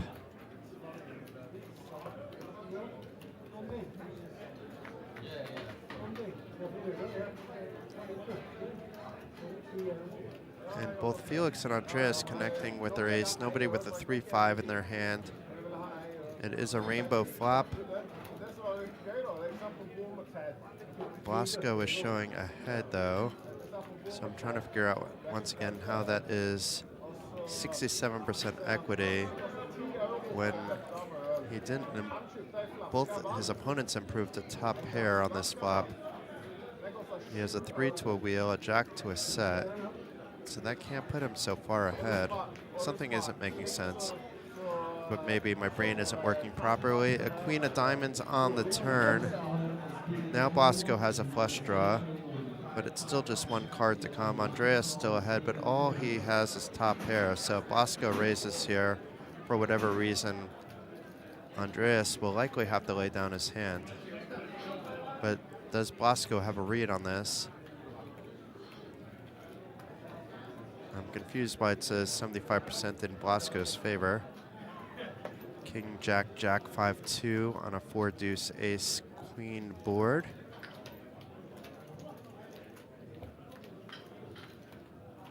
I understand why he called.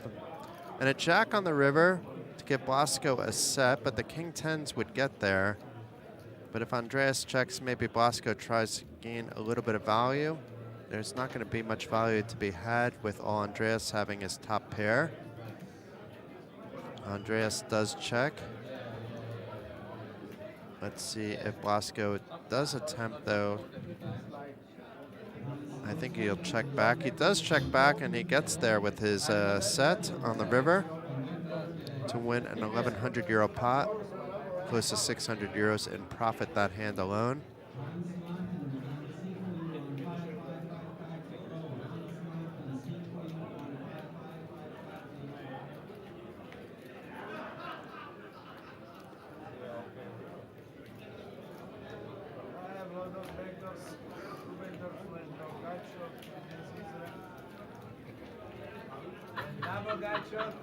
A lot of fantasy. Blasco trying to explain himself away there, but it's your money. You played how you want, Blasco. You did win the pot at the end there. People laughing at it. Backdoor this, backdoor that. Flush draw on the turn.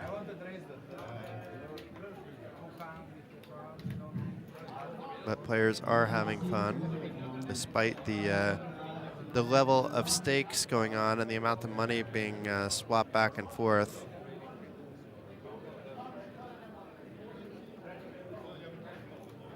Diedrich first to act with 2 pairs in his hand. Not a very strong hand though, and recognizes that from early position. And even weaker hand there from Lubos. Blasco also not showing up with much. The first 3 cards by Ambi look good. Big O with his hand is amazing. It's a different game, but that 2 of hearts does at least connect with that ace of hearts for a flush draw potential. Be nicer if that was a queen of hearts, jack of hearts, something like that. Deals, folds. Felix 3-bets to 300. Let's see if this does anything. And Andreas cold calls with the queen 9, 8, 6, 5 double suited hand. The last game though, it was 50, unbelievable. 5 times better. Ambi calling, and there's 910 euros in the pot.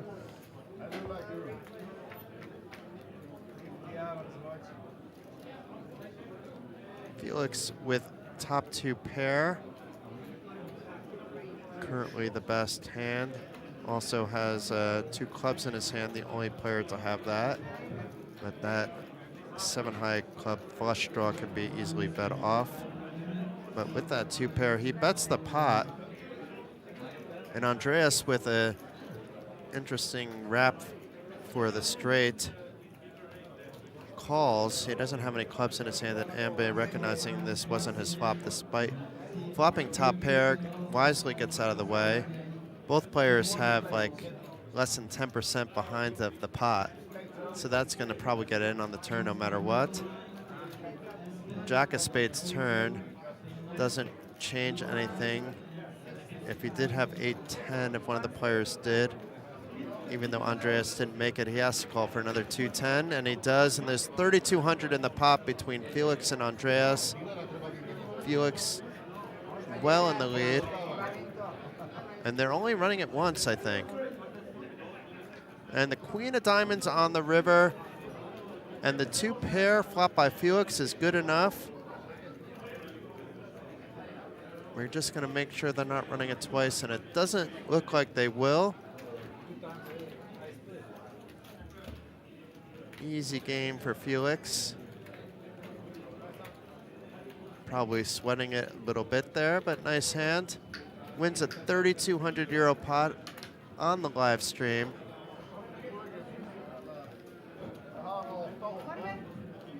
It's very strange for me to call you Felix, though, but maybe I start calling you that in real life, too. It's the 4-man Rudy in the background counting some bills. About to get some Andreas some fresh chips after losing that hand. He did have crumbs left in his stack, but you can always reload at any point in a cash game. And if it's a 10-10 game, you probably had 10 to 20 big blinds left in his stack after that hand. That makes sense to reload. How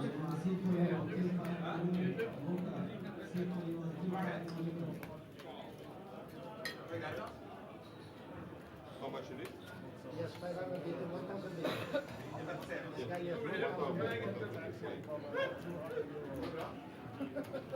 So it sounds like Andreas is loading for close to 2K, but we'll see in a minute. I thought I heard 1,800.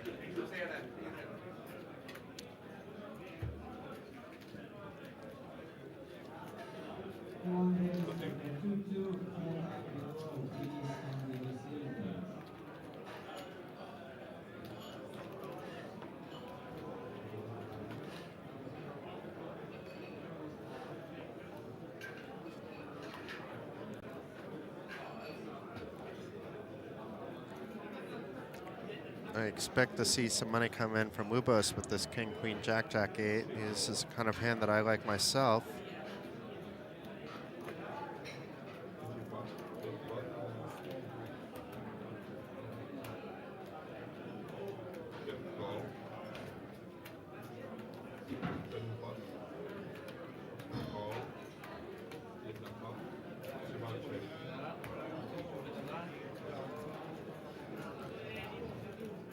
So after limping, it becomes a 4-way pot to the 4 queen deuce rainbow. We don't know what Aaron has.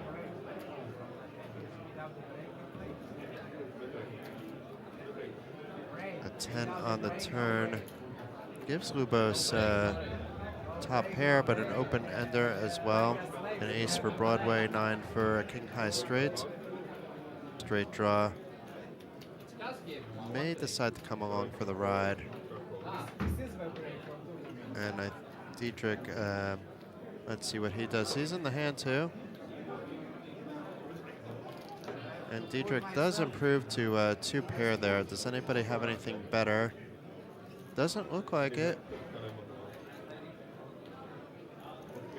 The pot is not that big. It may have checked around.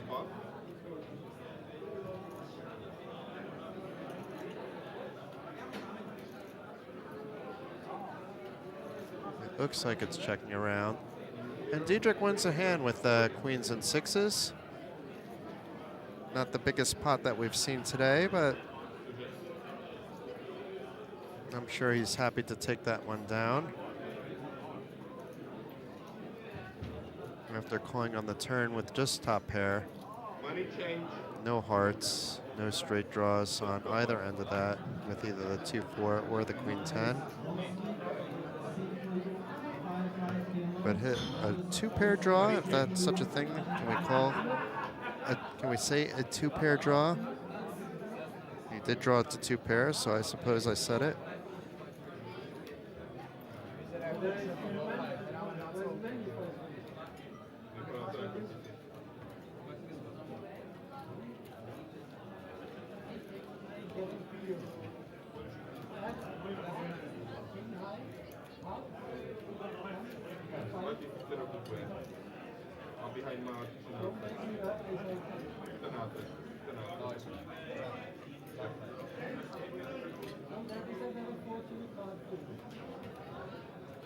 It looks like Andreas got something to eat. And as I comment every time I see somebody eating on the stream, that's more than cool as long as you're using your utensils. And it seems like we have civilized people at all the TV tables using utensils. Looks like Diedrich is also eating something in the background with utensils. It's the people that eat with finger food. You really need to be thinking about what you're doing there. You're touching chips and cards and you're not washing your hands and then going ahead and putting food in your mouth with those same hands. It's never a good idea. With a fork and knife, it's sanitary and all that.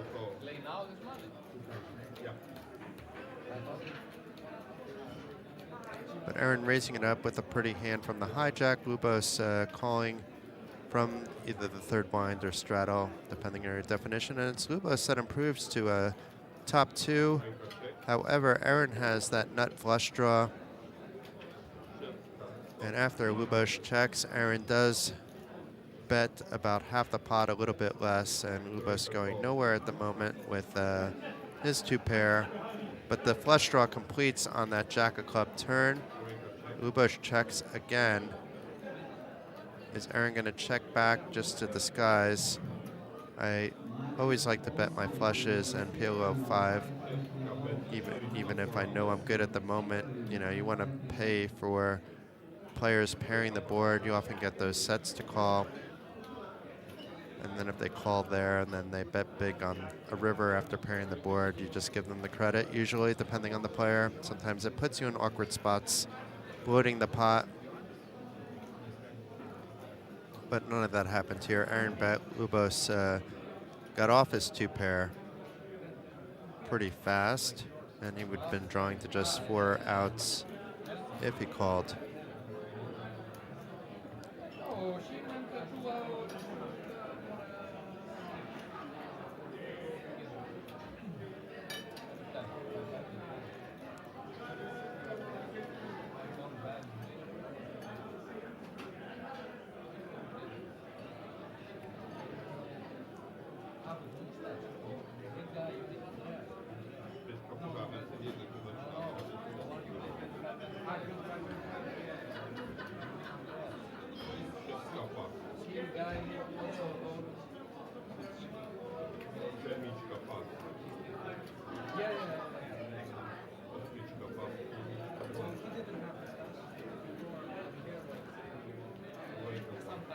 Assuming we do have all these folds, it doesn't seem like we're have much going on this hand. Taking a hand off from an action pot. That being said, Bosco in position raises it up to 75 from the straddle or third blind, and Lubos from the big blind calls after completing the third blind. Flops middle pair, but that's not as good as the top pair that Bosco has. 6 of spades on the turn. Neither player with the spade flush draw, so Bosco still ahead with his top pair, but also now has a straight draw. And the 5 of hearts on the river gives Bosco 2 pair. And it's Lubos that's going to try to steal this away. And because there's possible straight with the 7-9, 7-4, Bosco may not want to call with this 2 pair here.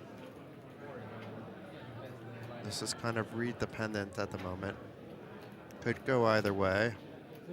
If your opponent is capable of bluffing here, you do have a good catcher. It doesn't look like he just wants to show that you can make a disciplined fold with 2 pair, but maybe you don't want to show that considering you were bluffed off the pot. So nicely played there, Lubos. Taking some money out of Bosco's stack by making that bet. Meaning it didn't come directly out of the stack per se, but those chips would have went over to Bosco if it went check-check on the river.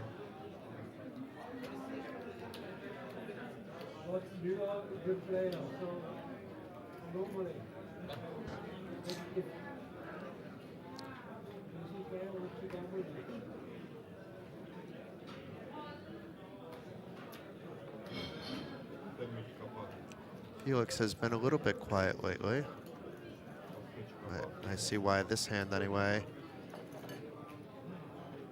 And for the second hand, it's folding around to the players in the blinds. Ubush completing from the small blind before Bosco completes from the big blind. And let's see what Ambi does from the third blind of 25 euro. I don't see exactly what happened here because Ambi's in the hand and now everything has disappeared. But it doesn't look like a big pot that we have to worry too much about anyway. Only 75 euro in the pot between the three players in the blinds. Bosco bets 75 after Ubush checks and gets a call from Erin and an ace of spades on the river. We can't see what people have right now. We can't really see the board unless the camera zoomed in, but it did go check, check.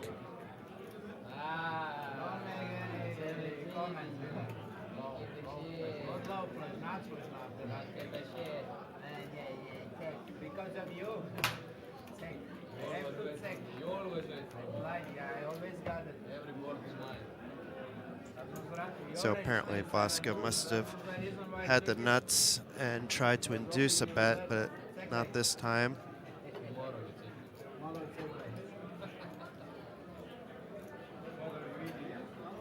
But let's see if we get the graphics back. Is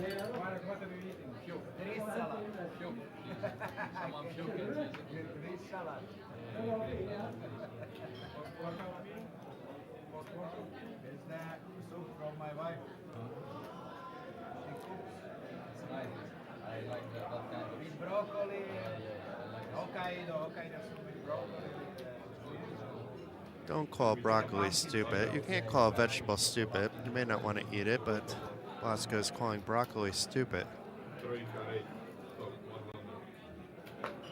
I actually have a vegetarian son. He became a vegetarian on his own at 4 years old. He loves broccoli. I'm not a big fan of broccoli, but I wouldn't call it stupid. It's quite nutritious. Every once in a while I can have a little bit of it.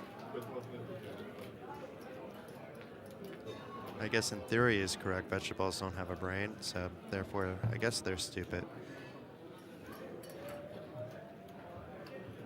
I can talk a little nonsense while we don't really know exactly what's happening without the graphics. And if it continues this hand, I may head back out to the tech booth to see if they're going to come back or not. If it was another game, I wouldn't mind commentating it blind, but we're barely seeing the board. So we definitely need those graphics. And here they come. They are back, so I don't need to go anywhere. Just have to be patient for a couple hands and talk nonsense until that point. But Andreas saying that he's limping from under the gun, which it looks like is the case. So everything is cool now. Ubush calls from behind from cutoff. Bosco in the hand as well. Felix completing from the big blind. And Neil's just checking his option from the third blind of 25 euro. So it's a 7-7-8 flop. Andreas is the only one with a 7 in his hand. But it's Felix. Oh, Felix also has a 7 and bets 30 into a pot of 135.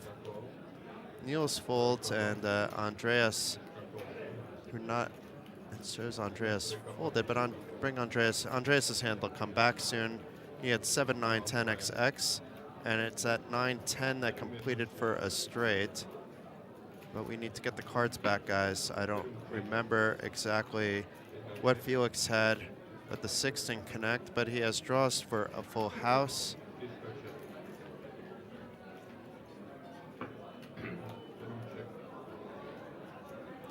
And it's not that Andreas connected for the straight, he connected for the full house on the turn and has a full house on the river. Bosco is somehow calling that flop too. But I think now Bosco will get out of the way. He does. And I think Felix may need to call here. Maybe not because he's not even being a straight. But he is beating somebody stabbing at the pot with his trips. And would somebody actually be trying to bet their straight for value? So all these things probably went through Felix's head. He made the call. He'll get the bad news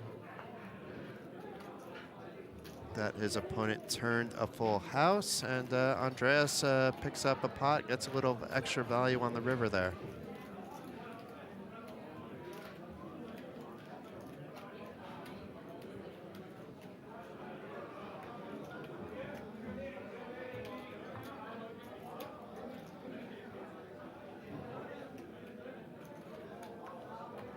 Trojka nesedí, jo?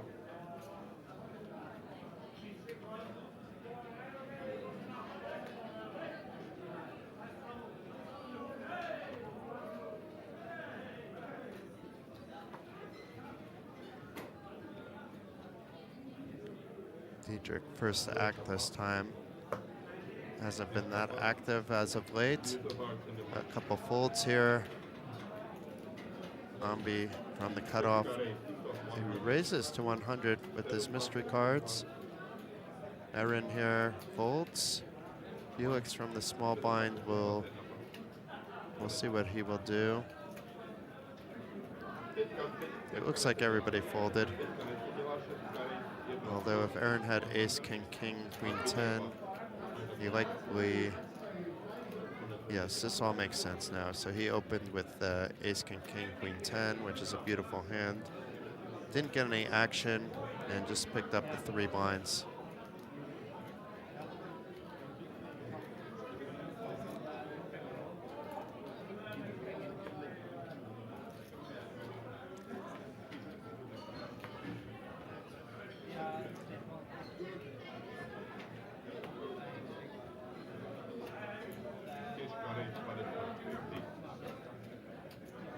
Moscow opening it up for 50 and is called by Adrin from 1 seat over, from 2 seats over, but I don't think Ambi was in his seat for that hand.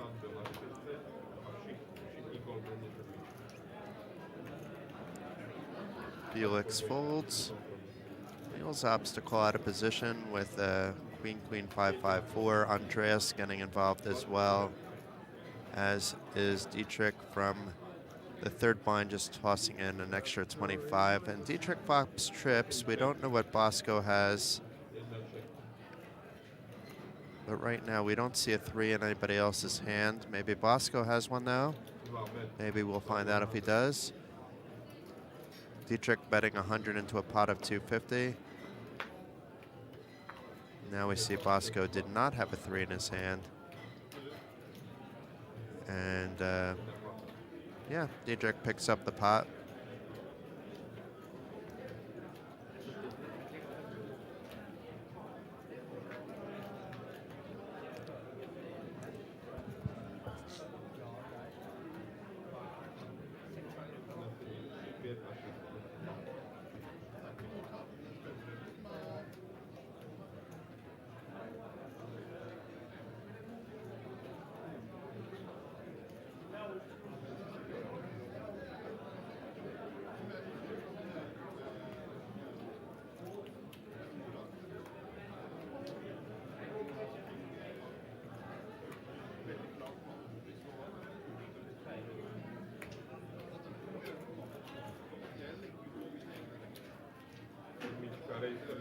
Felix opening up for 75, I believe. Indeed it is, with ace of spades and no other spades. Queen, jack, 5-3. The queen and jack are diamonds. Niels with aces and 9s. 3 betting to 275. Ace of clubs connects with his 9 of clubs for a potential flush draw or made flush depending on the flop. Bosco, is he gonna cold call a 3-bet with queen 10, 8, 6, 6? I don't think that's strong enough to do from under the gun. It looks like he showed his 6. And Felix opting not to play his hand out of position, gives up right here, right now. And Niels wins a pot without needing to see a flop.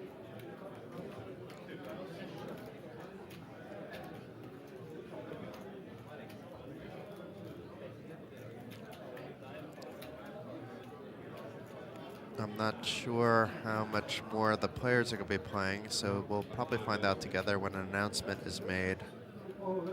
I don't mean playing, but playing at the feature table. They may continue to play on a side table, but they're approaching now 4 hours of play.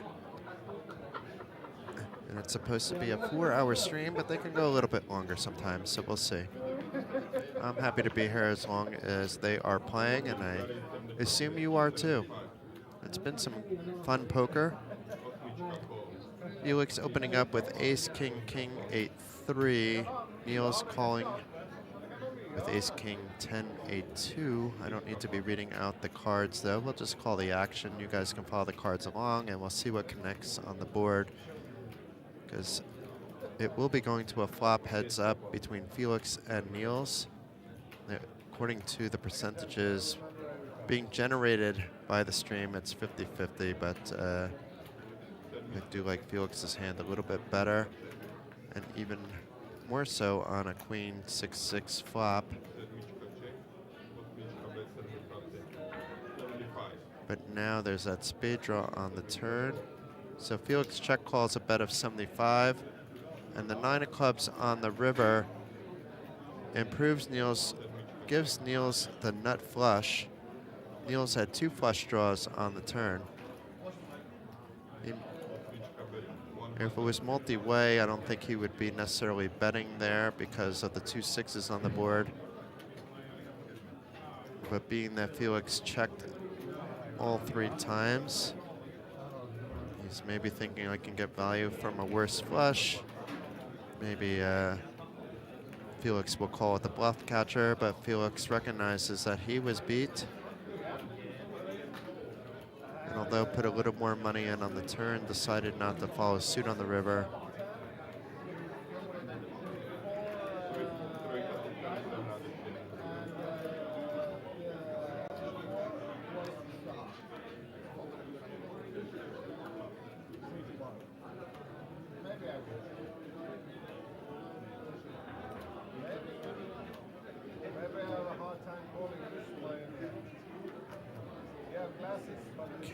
King 10, 5, 3.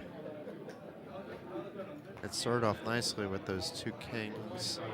I guess it's still nice enough for Niels to open with a raise. Andreas folds. It folds all the way around to Bosco. Looks like Bosco already folded because that Ubush, yeah, no, Bosco folded now.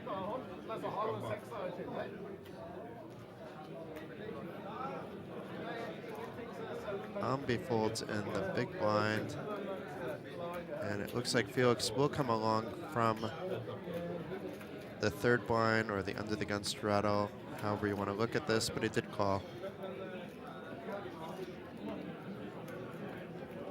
Ace 7-9 flop, so Felix not only has top 2, but more importantly he has a set. But there's now 2 flush draws on that board.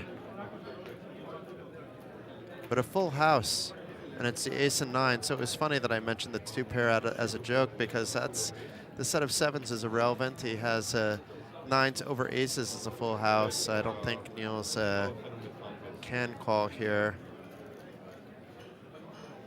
Maybe if that ace wasn't there, Felix would have gotten some value.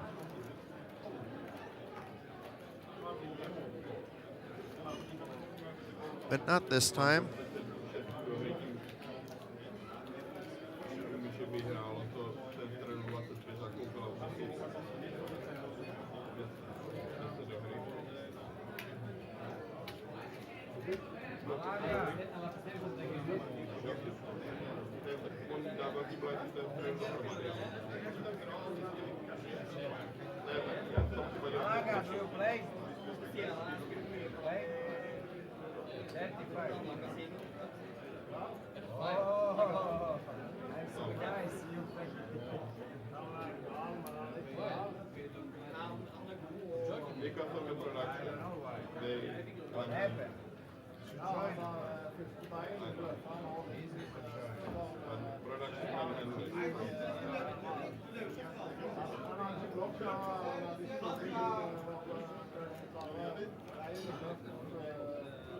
Takže máme malý na 5 CB Golfin na sedmičce.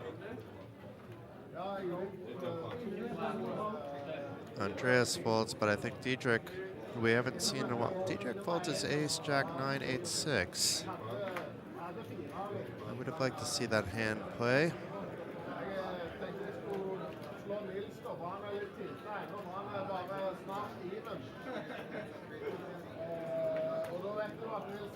Ambi will probably complete. I don't think he will raise out of position here, but as I say that, he is raising to 100. Or at the 75, sorry. And steals it away. Easy game.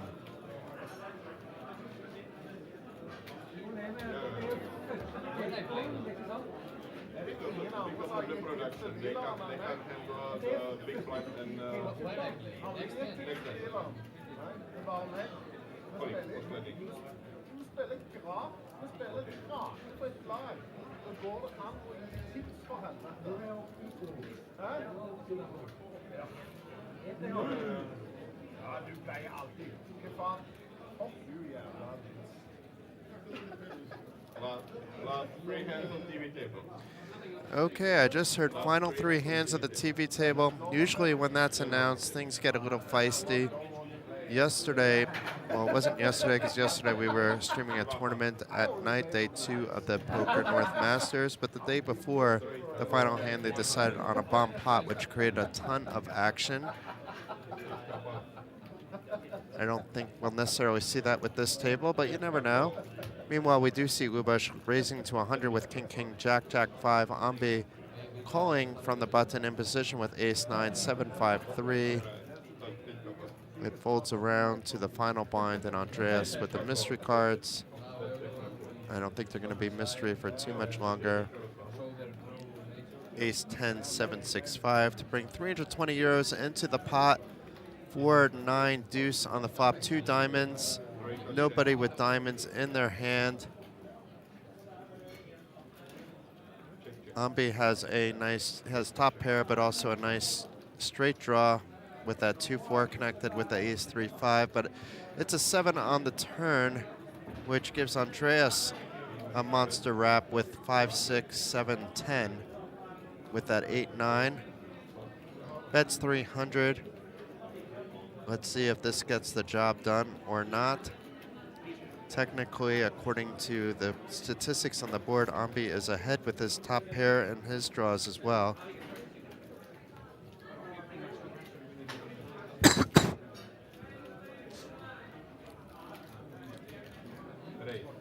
Okay. That's a big raise.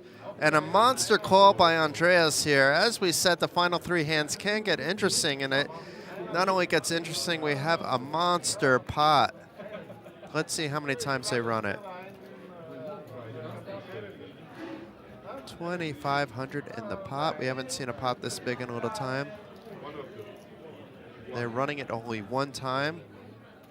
And the 6 of hearts on the river, Andreas nails that nuts on the river with the 6.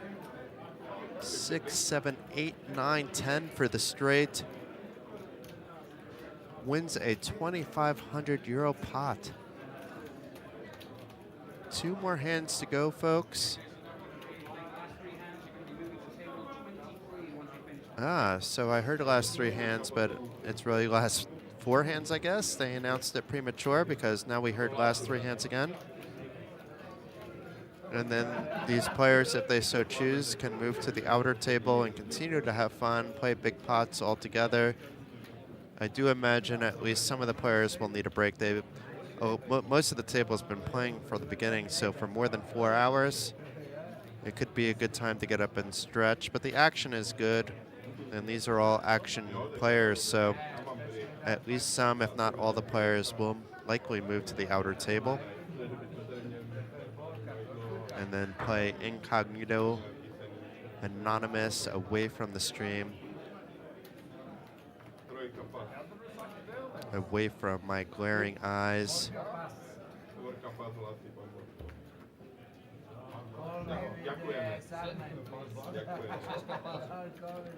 But rest assured, we will be back tomorrow with at least another cash game stream. I'm not sure if we're streaming any of the tournaments during the day. I think it'll be just the cash game stream tomorrow night, though. We do not know the game yet.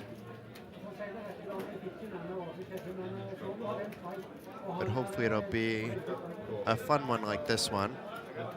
I imagine it will be. Already 310 in the pot. After Felix raised to 100 and got 2 calls. And Felix flops top set. None of his opponents have hearts. Andreas with just bottom pair, nothing else to really go on.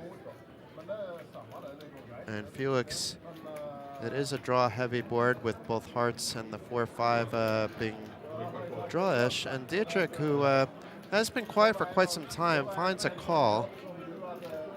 And now has top 2 pair, but it is a heart, so that may slow down all the action. Let's see what Felix opts to do. He'll probably check, well, he's saying that, and he's going to bet something. 200.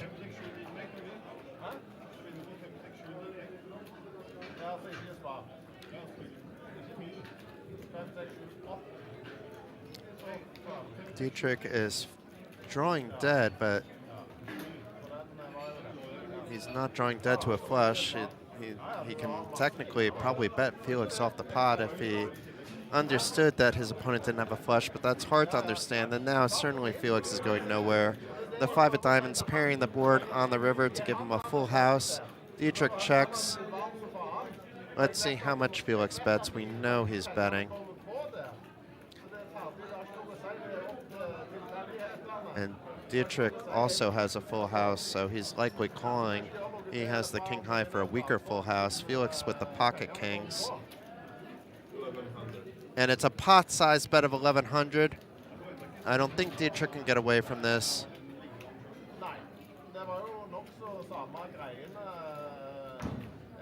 He's only losing to pocket tens and pocket kings.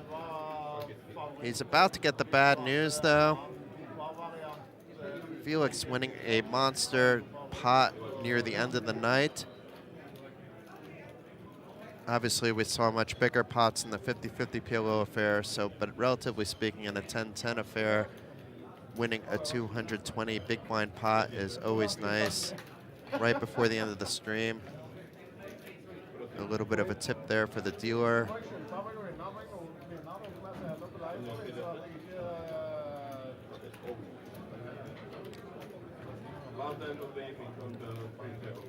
Final hand, folks.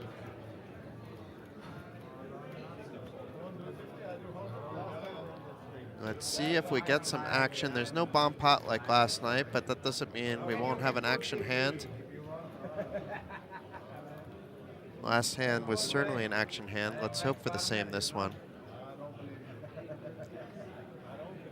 Is it bad that I'm rooting for absolute carnage?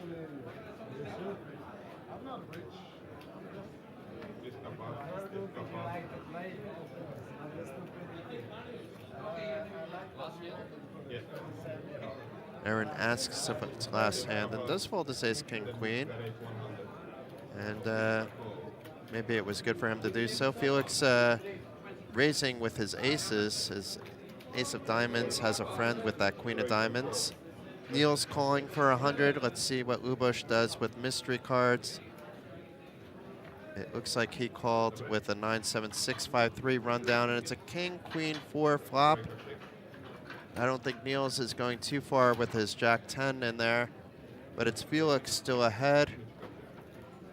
And it checks all the way through to the 6 of diamonds turn. So now Felix has that nut flush draw, but it's Luboš that's betting out. He has a straight draw, an open ender with that 5-7, otherwise just middle pair. Felix making the call. Still far ahead. His aces are actually legitimately ahead, and Niels doesn't want to see any more cards to draw to that straight. And the 3 of hearts on the river. Luboš getting there with his 5-7 for the straight. But it'll be an easy fold for Felix after not improving himself. And Luboš takes down the hand, and that was the final hand of the day. And I want to thank you all for tuning in, and I want to give a few more thank yous. I want to thank you to the Poker North Masters and the Norwegian Championship Organization. Special thank you to Card Casino Bratislava and the entire TV table stream crew, to all the dealers. You saw how great the bar staff is here, so thank you to them. Thank you to all the people cleaning up after the messy poker players as well.